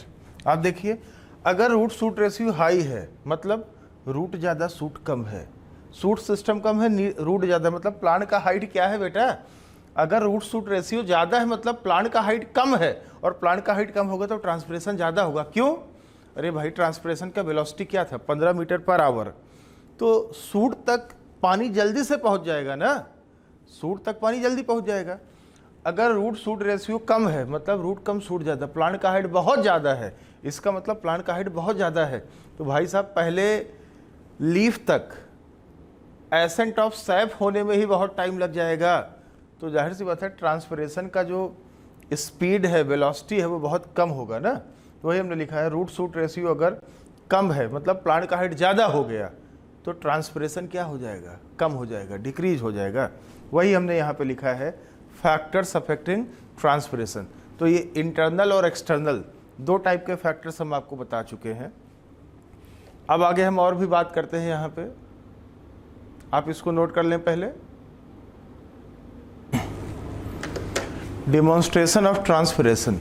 यहाँ पे हम ट्रांसपिरेशन डिमॉन्स्ट्रेट करके आपको बता रहे हैं। जैसे आप देखिए बेलजार एक्सपेरिमेंट, ये एक बेलजार है, ये एक जार है, कांच का बना हुआ ट्रांसपेरेंट जार ले लो, और जार के अंदर एक गमले में लगा हुआ प्लांट ले लो आप छोटा सा, ठीक है, और जार से उल्टा ऐसे ढक दो प्लांट को। तो आप देखोगे ना, मतलब कुछ देर बाद या कुछ टाइम बाद, कुछ आवर्स बाद आप देखोगे बेलजार में ऊपर एकदम उसके वॉल से आप देखोगे अंदर की तरफ ये मॉइस्चर लगा होगा, पानी के ड्रॉप्स होंगे, मॉइस्चर होंगे। ये मॉइस्चर कहाँ से, अंदर कहाँ से आ गया? बाहर से बारिश तो हुआ नहीं होगा, अंदर से कहाँ से आ गया? अरे भाई प्लांट ट्रांसपिरेशन जब करेगा ना, जब ये प्लांट ट्रांसपिरेशन करेगा तो वेपर निकलेगा, वेपर बाहर जा नहीं पाएगा क्योंकि ढका हुआ है, तो इसके वॉल पे ऐसे दिखता रहेगा, तो ट्रांसपायर्ड वाटर होता है। दूसरा है कोबाल्ट क्लोराइड पेपर टेस्ट। इसका एक प्रोसीजर होता है, पूरा प्रोसीजर जानने की ज़रूरत नहीं है, बस इतना याद रखना इसका नाम। एक्चुअल में हम फिल्टर पेपर लेते हैं, वाटमैन फिल्टर पेपर लेते हैं, उसको कोबाल्ट क्लोराइड के सॉल्यूशन में डाल देते हैं जिससे वो ब्लू कलर का हो जाता है, और लीफ के सरफेस के ऊपर रख के प्रॉपरली किनारे किनारे से ना उसको वैक्स कर दिया जाता है, ताकि अगर बाहर से भी पानी गिरे या बारिश हो जाए तो पेपर को टच ना करे। इस तरीके से उसको ढक देते हैं। तो लीफ के सरफेस पर डायरेक्टली पेपर रख के ना उसको साइड से वैक्स लगा के सील कर देते हैं, स्लाइड वगैरह रख के। तो ब्लू कलर का पेपर अगर पिंक हो गया इसका मतलब ट्रांसपिरेशन हुआ है। तो पता है ब्लू कलर का जो पेपर होता है turns to pink, pink colour का हो जाता है इन कांटेक्ट विथ वाटर। तो बाहर से तो पानी आया नहीं था क्योंकि वो कवर्ड था, नीचे का ही पानी ट्रांसपिरेशन हुआ होगा जिससे वो पिंक कलर का हो गया होगा। एंटी ट्रांसपेरेंट्स मतलब ये ऐसे एजेंट्स हैं जो ट्रांसपिरेशन को ब्लॉक करते हैं, जैसे एबीए हार्मोन, एब्सिसिक एसिड। दूसरा है phenyl mercuric acetate, PMA. PMA क्या है? पीएमए फेनाइल मर्क्यूरिक एसीटेट जो होता है एंटी ट्रांसपेरेंट भी होता है और फंगीसाइड भी होता है, ये फंगस को किल भी करता है। और तीसरा एक और हो सकता है हाई CO2 कंसंट्रेशन। जो CO2 होता है, CO2 भी एक तरीके का एंटी ट्रांसपेरेंट है, क्योंकि हाई CO2 जो होता है ABA हार्मोन को एक्टिवेट कर देता है, जो स्टोमेटा क्लोज करा देता है ना। ABA कैसे ट्रांसपिरेशन कम करता है? स्टोमेटा का क्लोजर करा देता है, जिससे ट्रांसपिरेशन अपने आप कम हो जाएगा। एक दो पॉइंट में नोट लिखा है, नोट में क्या है? Transpiration measured by Ganong potometer. एक इंस्ट्रूमेंट होता है गैनोंग पोटोमीटर। पोटोमीटर याद रखना है आपको। पोटोमीटर एक डिवाइस होता है जिससे हम ट्रांसपिरेशन का रेट मेजर करते हैं। इसका सिद्धांत क्या है, इसका प्रिंसिपल क्या है? पोटोमीटर का प्रिंसिपल क्या है? The amount of water absorbed equals the amount of water transpired. आपको पता है कि प्लांट जितना भी पानी एब्जॉर्ब करता है ना, most of the water loss कर देता है। 1-2% वाटर ये जो यूज करता है, बाकी सब लॉस कर देता है। तो जितना एब्जॉर्ब किया उतना लॉस किया, वही इसका प्रिंसिपल है।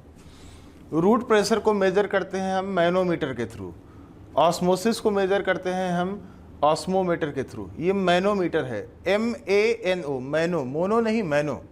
Significance of transpiration. ट्रांसपिरेशन का क्या फ़ायदा है, क्या सिग्निफिकेंस है? प्लांट से पूछो, हमसे क्यों पूछ रहे हो यार? प्लांट से पूछो क्या सिग्निफिकेंस है।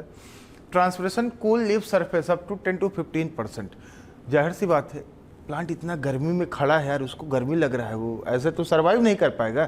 तो ट्रांसपिरेशन से जो हीट होता है ना, वेपर के फॉर्म में पानी के साथ में लॉस कर देता है, जिससे cool leaf surface by 10 to 15 degree Celsius. Create transpiration pull, transpiration होगा तभी तो ट्रांसपिरेशन पुलिंग फोर्स डेवलप होगा for water and mineral transport, जिससे वाटर और मिनरल एब्जॉर्ब होगा, ट्रांसपोर्ट होगा। Supply water for photosynthesis, transpiration supply करता है पानी प्लांट को फोटोसिंथेसिस के लिए। Maintain shape of the plant by keeping cell turgid, transpiration के थ्रू जब पुल डेवलप होगा, पानी सप्लाई होगा, पानी सेल के अंदर जाएगा, जिससे सेल टर्जिड होगा, जिससे प्लांट अगर मुरझाया हुआ है तो एकदम एक्सपेंड कर जाएगा, उसका स्ट्रक्चर मेंटेन हो जाएगा। अफेक्ट इन्वायरमेंट, ट्रांसपिरेशन जो होता है इन्वायरमेंट को अफेक्ट करता है। कैसे? अरे भाई, ट्रांसपिरेशन होगा, वाटर वेपर के फॉर्म में एटमॉस्फेयर में जाएगा, ह्यूमिडिटी बढ़ेगा एटमॉस्फेयर का, और वही मॉइस्चर कंडेंस होकर नीचे गिरेगा, जिसको हम बोलेंगे बारिश हो रहा है। तो इन्वायरमेंट को अफेक्ट किया ना।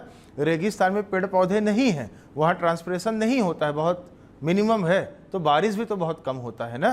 तो आप देख लीजिए, इसलिए बोलते हैं ना, बचपन में पढ़ा था, पेड़ पौधे बारिश कराने में सहायक होते हैं, पढ़ा होगा आपने। ये सब नोट कर लो, आप फिर लिख लो।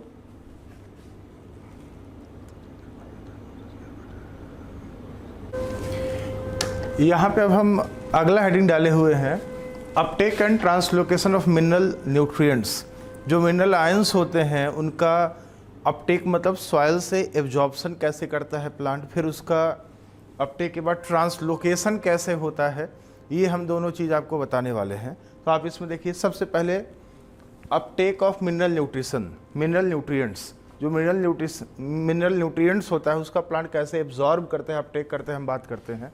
तो एक चीज़ ध्यान देना, most of the water absorbed passively, ज़्यादातर जो वाटर होता है, पानी होता है, उसका सॉइल से एब्जॉर्प्शन पैसिवली होता है, ऑस्मोसिस या डिफ्यूजन के थ्रू होता है। लेकिन but most of the water, ध्यान देना, but most of the minerals, यहाँ पे मिनरल्स रहेगा, most of the minerals absorbed actively, ज़्यादातर वाटर का एब्जॉर्प्शन पैसिवली होता है, but most of the minerals absorbed actively, actively means ATP energy consumed.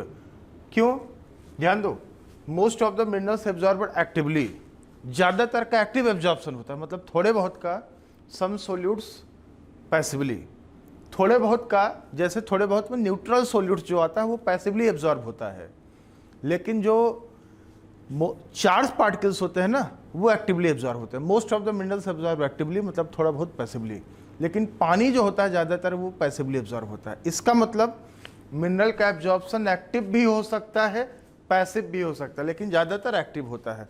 अब हम बताने वाले हैं why most of the minerals absorbed actively, क्यों एटीपी खर्च होता है। बिकॉज, इसका रीजन हम बता रहे हैं, बिकॉज पहला point, most of the mineral ions present in soil as charge particles, ज़्यादातर जो मिनरल आयंस होते हैं सॉइल में, आयन, आयन मतलब कैटायन एनायन, प्लस माइनस ना, क्योंकि जो मिनरल्स होते हैं, मिनरल न्यूट्रिएंट्स होते हैं, जो मिनरल न्यूट्रिएंट्स होते हैं प्रेजेंट एज चार्ज पार्टिकल्स, और चार्ज होने से वो अपने आप से खुद के थ्रू ना, खुद से मेम्ब्रेन के थ्रू डिफ्यूज नहीं कर पाते, दस can not cross the membrane, वो मेम्ब्रेन को अपने आप खुद क्रॉस नहीं करा पाएंगे क्योंकि उन पे चार्ज है।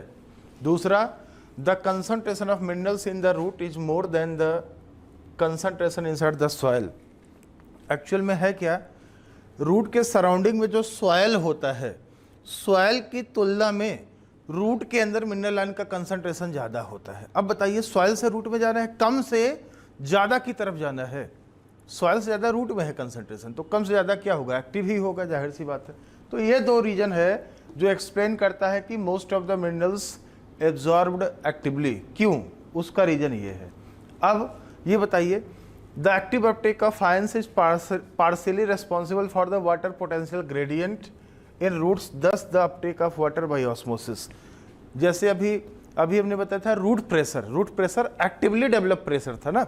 जैसे आप बताइए, रूट हेयर ने क्या किया, मिनरल आयंस को एब्जॉर्ब किया, और जब मिनरल आयंस को एब्जॉर्ब किया तो रूट के जाइलम के अंदर सोल्यूट का कंसंट्रेशन बढ़ गया, वाटर पोटेंशियल घट गया, तो अपने आप सॉइल से क्या होगा, ऑस्मोसिस के थ्रू, डिफ्यूजन के थ्रू पानी एब्जॉर्ब होता रहेगा और रूट के अंदर जाके पानी भर जाएगा, जिससे प्रेशर डेवलप होता है, वाटर पोटेंशियल हाई हो जाएगा उसका ना, वही तो लिखा है, दस the uptake of water by osmosis, वही लिखा है यहाँ पे कि वाटर का अपटेक होता रहेगा।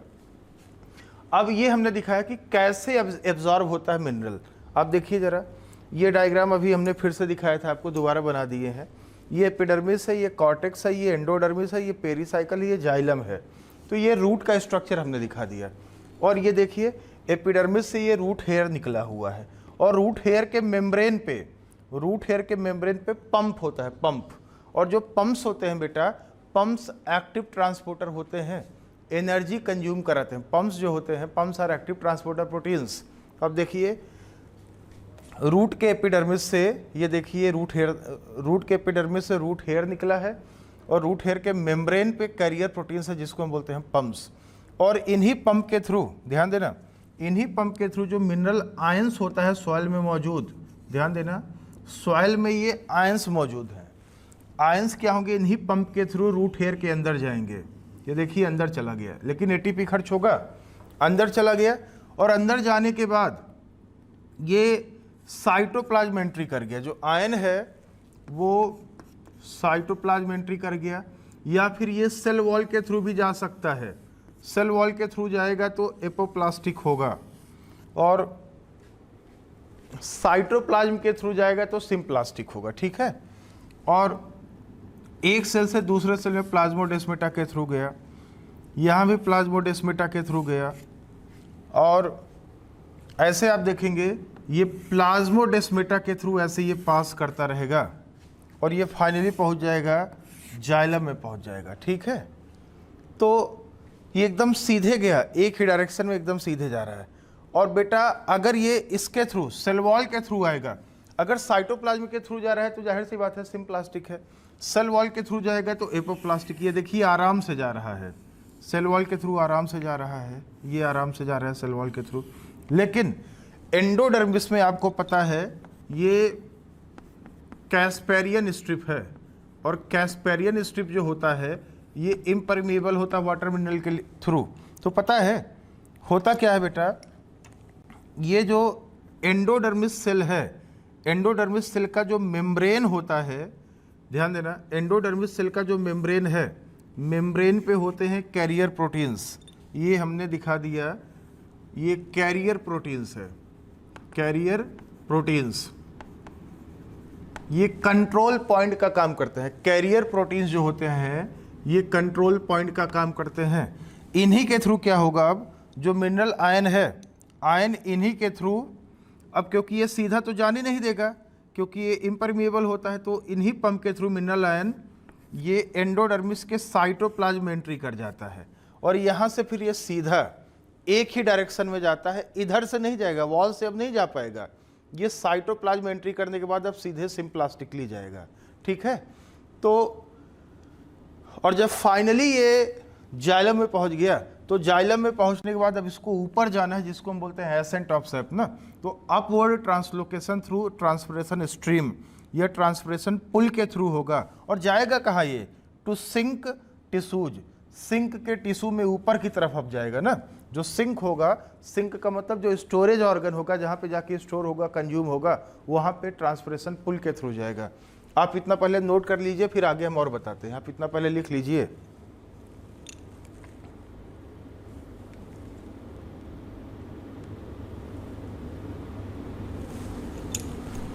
तो देखिए जरा कुछ पॉइंट्स हम जो इंपॉर्टेंट है आपको बता देते हैं।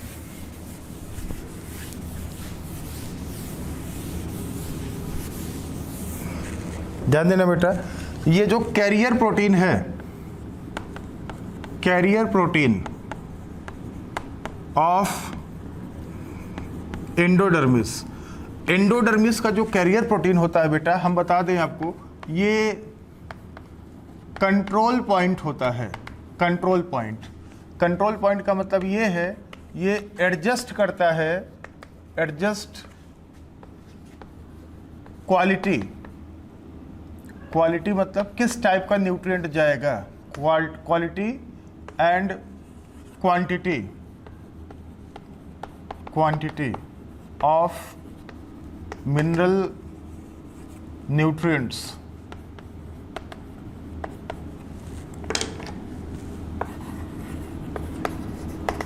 reaching inside xylem. एक्चुअल में है क्या ना, आप देखेंगे कि सीधे तो जा नहीं पाएगा ऐसे, क्योंकि ये कैस्पेरिन स्ट्रिप है जो इम्परमेबल होता है। तो एंडोडर्मिस के सेल वॉल से मेम्ब्रेन को क्रॉस करके जो न्यूट्रिएंट होगा, न्यूट्रिएंट अंदर साइटोप्लाज्म एंडोडर्मिस की एंट्री मारता है। लेकिन साइटोप्लाज्म में कैसे जाएगा, बीच में तो मेम्ब्रेन आ गया। तो मेम्ब्रेन पे कैरियर प्रोटीन होता है, ट्रांसपोर्टर प्रोटीन होता है जो एंडोडर्मिस का है। ये कंट्रोल पॉइंट का काम करता है, मतलब कुछ न्यूट्रिएंट को ये अंदर जाने देगा। It allows some nutrients to enter inside the cytoplasm. कुछ को जाने देता है और कुछ को यही रोक लेता है, नहीं जाने देता।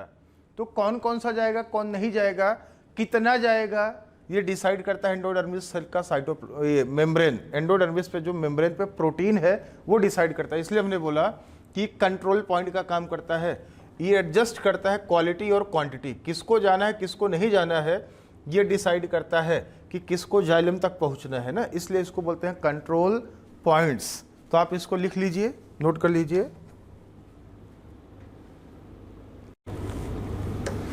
तो अपटेक ऑफ मिनरल आयंस हम बता दिए हैं। अब हम बात करते हैं कि ट्रांसलोकेशन ऑफ मिनरल आयंस कैसे होता है, मिनरल आयंस कैसे ट्रांसलोकेट करता है। तो जाइलम देखिए, सॉइल से रूट हेड ने एब्जॉर्ब किया और वो एपोप्लास्टिकली या सिम्प्लास्टिकली वो जाइलम तक पहुंच गया। अब जाइलम से उसको ट्रांसप्रेशन पुल के थ्रू ऊपर की तरफ जाना है, एसेंट ऑफ सेप जो हम बताए थे आपको अभी कुछ देर पहले। तो आप देखिए, after reaching the xylem upward ये unidirectionally translocation occurs through transpiration stream. Transpiration pull या स्ट्रीम के थ्रू होता है, एक ही डायरेक्शन में नीचे से ऊपर की तरफ। और जाएगा कहाँ, ये बताओ जाएगा कहाँ? जहाँ जाता है, जहाँ पहुँचता है उसको बोलते हैं सिंक। सिंक में जाके मिनरल न्यूट्रिएंट स्टोर हो जाता है, वहीं पे उसका मेटाबोलाइजेशन होगा जिससे सेल्स या टिश्यूज को एनर्जी मिलेगा, उसका एक्टिविटी परफॉर्म होगा। तो द चीफ सिंक, सिंक मतलब जहाँ पे जाके स्टोर होता है। जहाँ से गया वो सोर्स था, और जहाँ जाता है, जहाँ से गया वो सोर्स था, और जहाँ जाके स्टोर हो जाता है वो सिंक होता है। द चीफ सिंक, जाहिर सी बात है, जो यंग ग्रोइंग पार्ट होगा उसको न्यूट्रिएंट की ज़्यादा ज़रूरत होगी। जो ओल्डर या सेनेसेंस पार्ट होगा वो तो मर रहा है यार, उसको न्यूट्रिएंट की ज़्यादा ज़रूरत नहीं, बहुत कम ज़रूरत है। तो मेन सिंक कौन होता है? यंगर ग्रोइंग पार्ट होता है। The chief sink for mineral nutrients या ions are young growing parts like apical and lateral meristems, developing flowers, fruits and seeds. जो डेवलपिंग फ्रूट है, सीड है, फ्लावर है, एंड स्टोरेज ऑर्गन्स, जो young storage organs है from the sink. अब एक बार बताइए, सिंक में आके न्यूट्रिएंट स्टोर हो गया, परमानेंटली स्टोर रहेगा क्या? कोई ज़रूरी नहीं है। सिंक अभी यंग है, यूज कर रहा है। सिंक, वही सिंक ओल्ड भी तो हो सकता है। तो जब सिंक ओल्ड हो जाएगा तो सिंक से जो न्यूट्रिएंट है वो कहीं और भी जा सकता है, दूसरे पार्ट में भी जा सकता है, मतलब वहाँ से रिमोबिलाइज भी हो सकता है। देखिए, from the sink tissues mineral ions are frequently remobilized, वहाँ से भी चले जाते हैं इफ एलिमेंट्स आर मोबाइल। लेकिन ध्यान देना, रिमोबिलाइज तभी हो पाएगा जब एलिमेंट क्या होगा? मोबाइल होगा, मतलब एक पार्ट से दूसरे पार्ट में जा सकता है, तभी जा पाएगा। तो पता है मिनरल एलिमेंट्स अगर मोबाइल है तो एक्सपोर्टेड या transferred to the young parts before leaf fall in deciduous forest. Deciduous forest मतलब जहाँ पतझड़ होता है, जैसे नीम होता है डेसिडुअस। देखो हर साल में एक बार नीम पत्ते गिरा देता है, पतझड़ अभी जैसे कुछ महीने पहले आया रहा होगा पतझड़। तो एक बार बताइए, जाहिर सी बात है जब यंग लीफ था तो मिनरल न्यूट्रिएंट जाके वहाँ पे स्टोर हो गया था। लेकिन जब लीफ ओल्ड होता जाएगा तो लीफ टूट के गिरेगा तो मिनरल न्यूट्रिएंट जाके सॉइल में नहीं चला जाएगा ना। लीफ टूट के गिरने से पहले क्या करता है, अपने जो न्यूट्रिएंट्स होते हैं ज़्यादातर उनको लीफ से निकाल के ना यंग ग्रोइंग पार्ट में वो ट्रांसफ़र कर देता है, और जब लीफ टूट के गिरेगा तो न्यूट्रिएंट साथ में नहीं चला जाएगा, वो यंग पार्ट में एक्सपोर्ट हो गया, लेकिन तभी जा पाएगा जब वो एलिमेंट क्या होगा, मोबाइल होगा। तो देखना, तो सिंक टिश्यू से भी रिमोबिलाइज हो जाता है। मोबाइल एलिमेंट जैसे नाइट्रोजन है, फास्फोरस है, पोटेशियम है, मैग्नीशियम है, क्लोरीन है, ये सब मोबाइल हो जाता है। इमोबाइल में जैसे आयरन है, कैल्शियम है, बोरॉन है। जो सल्फर होता है बेटा, सल्फर NPK MgCl की तुलना में कम मोबाइल है, और आयरन, कैल्शियम, बोरान तो इमोबाइल है। सल्फर भी आप देखो ना, कहीं मोबाइल लिखा होता, कहीं मोबाइल लिखा होता, वो रिलेटिवली मोबाइल होता है, मतलब थोड़ा बहुत वो मूव कर सकता है। इनके रिलेटिवली अगर देखा जाए तो कम मोबाइल है, इसलिए रिलेटिवली मोबाइल लिख देते हैं, बाकी थोड़ा बहुत मोबाइल होता है वो भी। तो ये देखना, तो ये बताइए जो ट्रांसलोकेशन हो रहा है मिनरल का, नाइट्रोजन किस फॉर्म में जाता है पता है? Most of the nitrogen travel in organic form. Organic form में जैसे अमाइनो एसिड के फॉर्म में, एमाइड के फॉर्म में, यूराइड के फॉर्म में ट्रांसपोर्ट होता है, वही हमने यहाँ पे लिखा है। Most of the nitrogen travel as organic form, organic form में जाता है, जैसे अमीनो एसिड है, एमाइड है, यूराइड है। Most of the phosphorus and sulphur travel as inorganic form, inorganic ion के फॉर्म में फास्फोरस और सल्फर जाता है। ध्यान देना, ज़्यादातर फास्फोरस सल्फर इनऑर्गेनिक फॉर्म में, मतलब थोड़ा बहुत ऑर्गेनिक भी हो सकता है, लेकिन ज़्यादातर नाइट्रोजन ऑर्गेनिक फॉर्म में जाता है। और एक चीज़ ये भी है, जैसे आपने पढ़ा है कि जाइलम क्या ले जाता है, जाइलम आपने पढ़ा है कि जाइलम वाटर मिनरल का ट्रांसलोकेशन करता है, बिल्कुल ठीक है। फ्लोएम ऑर्गेनिक फूड मटेरियल का ट्रांसलोकेशन करता है, ये आपने सुना होगा। लेकिन एक बार बताएं बेटा, जाइलम फ्लोएम वेस्कुलर बंडल के पार्ट है ना, बगल बगल एकदम होते हैं स्टेम में। तो एक बार बताइए, small amount of exchange, root में, स्टेम में, जाइलम फ्लोएम बगल बगल होते हैं एकदम, तो small amount of exchange of contents of xylem and phloem also occur. Xylem और फ्लोएम के जो कंटेंट्स होते हैं उनका कई बार आपस में एक्सचेंज भी हो जाता है, मतलब जाइलम का कंटेंट फ्लोएम में, फ्लोएम का कंटेंट जाइलम में, मतलब जाइलम का मतलब इनऑर्गेनिक वाला ऑर्गेनिक फ्लोएम में चला गया, और ऑर्गेनिक वाला जाइलम में, मतलब जो फूड था, ऑर्गेनिक फूड था, वो जाइलम में चला गया। तो जाइलम सिर्फ, ध्यान देना, जाइलम फ्लोएम के कंटेंट का एक्सचेंज भी हो सकता है। तो जाइलम सिर्फ इनऑर्गेनिक मिनरल्स ही ले जाता है, इनऑर्गेनिक मटेरियल्स ही ले जाता है, और फ्लोएम सिर्फ ऑर्गेनिक मटेरियल्स ही ले जाता है। ये कहना गलत हो जाता है, स्ट्रिक्टली हम ये ऐसा नहीं बोल सकते। क्यों? क्योंकि कंटेंट्स का आपस में एक्सचेंज भी हो जाता है भाई साहब, तो याद रखना, ये लाइन इंपॉर्टेंट है। अब यहाँ पे देखिए जरा, ट्रांसपिरेशन एंड फोटोसिंथेसिस, एक कंप्रोमाइज। ट्रांसपिरेशन, ये हेडिंग देखिएगा, एनसीईआरटी में ये हेडिंग है और बहुत इंपॉर्टेंट है, नीट में क्वेश्चन इससे आता भी है, आया भी है। एक चीज़ बताइए, ट्रांसपिरेशन एंड फोटोसिंथेसिस, एक कंप्रोमाइज। ट्रांसपिरेशन और फोटोसिंथेसिस जो होता है, प्लांट को इसके बीच में कंप्रोमाइज करना पड़ता है, समझौता करना पड़ता है। ट्रांसपिरेशन मतलब वाटर का लॉस करना, फोटोसिंथेसिस मतलब एटमॉस्फेयर से CO2 लेना। दोनों प्रोसेस एक ही रास्ते से होना है, जिसको हम बोलते हैं स्टोमेटा, सेम पैसेज से होना है। देखिए रास्ता एक है, ये पोर है, इसी के थ्रू वाटर लॉस करेगा और इसी के थ्रू CO2 लेगा। CO2 लेना मतलब फोटोसिंथेसिस करना, वाटर लॉस करना मतलब ट्रांसपिरेशन करना। तो प्लांट को कंप्रोमाइज करना पड़ता है, ध्यान देना, समझौता करना पड़ता है। प्लांट मजबूर होता है यार, प्लांट की मजबूरी सुनिए। प्लांट कंफ्यूज हो जाता है कभी कभी, छेदी सिंह की तरह। दबंग मूवी देखे ना, छेदी सिंह कंफ्यूज हो जाता है, कहाँ से क्या करें, कहाँ से क्या करें।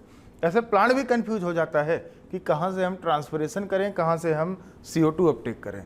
तो देखो कंफ्यूज हो जाता है, लेकिन प्लांट को फिर कंप्रोमाइज करना पड़ता है, समझौता करना पड़ता है। अब देखिए समस्या क्या है प्लांट का। देखिए प्लांट क्या वाटर लॉस करना चाहता है क्या? प्लांट वाटर लॉस नहीं करना चाहता है, मजबूरी में इसको करना पड़ता है। आप देखिए प्लांट की मजबूरी देखिए, अगर मान लीजिए प्लांट स्टोमेटा बंद रखता है तो फायदा क्या होगा? वाटर का लॉस नहीं होगा। ये पोर है ना, अगर प्लांट स्टोमेटा को बंद रखता है तो फायदा क्या है कि वाटर का लॉस नहीं होगा। लेकिन नुकसान क्या होगा, दिक्कत क्या होगा? स्टोमेटा बंद रखेगा तो CO2 किधर से लेगा? CO2 नहीं ले पाएगा। फायदा क्या था? ट्रांसपिरेशन नहीं होगा, वाटर लॉस नहीं होगा, स्टोमेटा बंद रहेगा। लेकिन नुकसान क्या होगा? वो CO2 कैसे लेगा, फोटोसिंथेसिस कैसे कर पाएगा, और बिना फोटोसिंथेसिस के तो प्लांट मर जाएगा, सर्वाइव ही नहीं कर पाएगा, अपना फूड ही नहीं बना पाएगा। ऐसे में प्लांट को करना पड़ता है कंप्रोमाइज, समझौता, कि वाटर लॉस हो रहा है तो होने दो, लेकिन हम CO2 अपटेक जरूर करेंगे, हम फोटोसिंथेसिस जरूर करेंगे। तो दिक्कत क्यों आया, पहले बताओ दिक्कत क्यों आया? दिक्कत इसलिए आया था क्योंकि both process occurs through same passage, stomata के थ्रू, एंड सेम टाइम, एक ही टाइम पे होता है। अगर अलग अलग टाइम होता तो आराम से स्टोमेटा खोलता, वाटर लॉस करता। अगर अलग अलग टाइम पे होता तो क्या करता, स्टोमेटा आराम से खोलता, CO2 ले लेता, और जब वाटर लॉस करना होता स्टोमेटा बंद कर देता, वाटर लॉस से बच जाता। लेकिन टाइमिंग भी सेम है, स्टोमेटा खोलेगा तो CO2 लेगा लेकिन वाटर भी निकल जाएगा, ये समस्या है। तो टाइम भी सेम है, पैसेज भी सेम है, लेकिन डायरेक्शन अपोजिट है। अपोजिट डायरेक्शन होना ही प्रॉब्लम कराता है। अगर बाहर से अंदर आना होता दोनों को तो कोई दिक्कत ना होता, लेकिन CO2 को बाहर से अंदर आना है, लेकिन वाटर को अंदर से बाहर जाना, डायरेक्शन अपोजिट है, यह दिक्कत हो जाता है। इसी वजह से इसको कंप्रोमाइज करना पड़ता है। तो ये बताना सबसे अच्छा प्लांट कौन है? सबसे अच्छा प्लांट वो है, ध्यान देना, सबसे अच्छा प्लांट वो है जो स्टोमेटा ओपन करे तो CO2 ज्यादा ले ले, वाटर लॉस कम करे, वो प्लांट अच्छा है। ऐसे प्लांट को बोलते हैं हाई रेस्पिरेटरी रेशियो, जिसका रेस्पिरेटरी, अगर किसी प्लांट का रेस्पिरेटरी रेशियो हाई है, रेस्पिरेशन का रेशियो हाई है, इसका मतलब वो CO2 ज़्यादा ले लेगा, वाटर लॉस कम करेगा, मतलब ट्रांसपिरेशन कम, फोटोसिंथेसिस ज़्यादा करेगा, उस प्लांट को बोलते हैं उसका रेस्पिरेटरी रेशियो बहुत हाई है। तो आप देखिए जरा, देखिए, for 1 gram CO2 Uptake, 1 gram CO2 लेता है बाई C3 प्लांट। अगर C3 प्लांट 1 ग्राम CO2 लेता है, most of the algae are C3 plant, algae C3 plant होता है, एल्गी के पास पानी की कहाँ कमी है यार। 1 ग्राम एटमॉस्फेयर से CO2 लेता है फोटोसिंथेसिस करने के लिए, तो लगभग 500 ग्राम वाटर लॉस करता है C3 प्लांट, 500 ग्राम पानी लॉस किया। और वही C4 प्लांट जो होता है ना, 1 ग्राम CO2 लेता है तो उसका आधा 250 ग्राम वाटर लॉस करता है। इसका मतलब जो C4 प्लांट है उसका एफिशिएंसी C3 का जस्ट डबल है। ध्यान देना, NCERT में लिखा है, तो पता है C3 प्लांट से ही C4 प्लांट का इवोल्यूशन हुआ है, और C3 प्लांट से C4 प्लांट का इवोल्यूशन होने के पीछे स्ट्रेटजी क्या था? वाटर लॉस को कम करो, मिनिमाइज करो, वाटर लॉस मिनिमाइज करो, और CO2 के अवेलेबिलिटी को मैक्सिमाइज करो। तो C4 प्लांट जो होते हैं ना, more efficient then the C3 plant in the terms of CO2 fixation and water use, ये ज़्यादा बेटर है, ये कम वाटर लॉस करते हैं ना। आप सोचो, ये 250 ग्राम, ये 500 ग्राम वाटर लॉस कर रहा है 1 ग्राम CO2 लेने के लिए, ये 250, उसका आधा, मतलब इसका डबल एफिशिएंसी हो गया। और यही नहीं, अगर C4 प्लांट C3 के बराबर वाटर लॉस कर दे, 250 के बजाय 500 ग्राम वाटर लॉस कर दे, तो 2 ग्राम CO2 ले लेगा, तो डबल कार्बन फिक्सेशन ये कर सकता है। इसका एफिशिएंसी इसके ट्वाइस है, और वाटर लॉस इसका हाफ करता है ये, for the same amount of CO2 Uptake. और अगर ये इसके बराबर वाटर लॉस कर दे, C4 C3 के बराबर, तो ट्वाइस CO2 अपटेक कर लेगा। तो C4 प्लांट का इवोल्यूशन C3 से हुआ, इसके पीछे लॉजिक यही था, वाटर लॉस को क्या किया जाए, कम किया जाए, मिनिमाइज किया जाए। आप ये नोट कर लीजिए, पहले लिख लीजिए, आप ये सब लिख लीजिए, नोट कर लीजिए।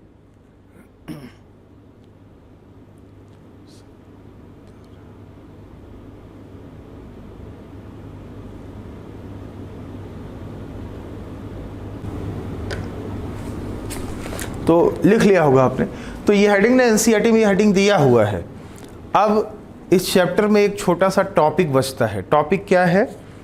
Phloem translocation from source to sink, जिसमें हम आपको बताएंगे कि कैसे फूड का ट्रांसलोकेशन होता है, कैसे इसमें आप पढ़ोगे प्रेशर फ्लो हाइपोथेसिस जो अर्नस्ट मंच ने दिया था। तो ये हम बाद में कराते हैं, ठीक है। आज के लिए इतना पर्याप्त है। आप लोग अच्छे से NCERT पढ़िए, NCERT अच्छे से पढ़िए, नोट्स अच्छे से पढ़िए, और क्वेश्चंस सॉल्व करते रहिए लगातार regularly. Thank you very much.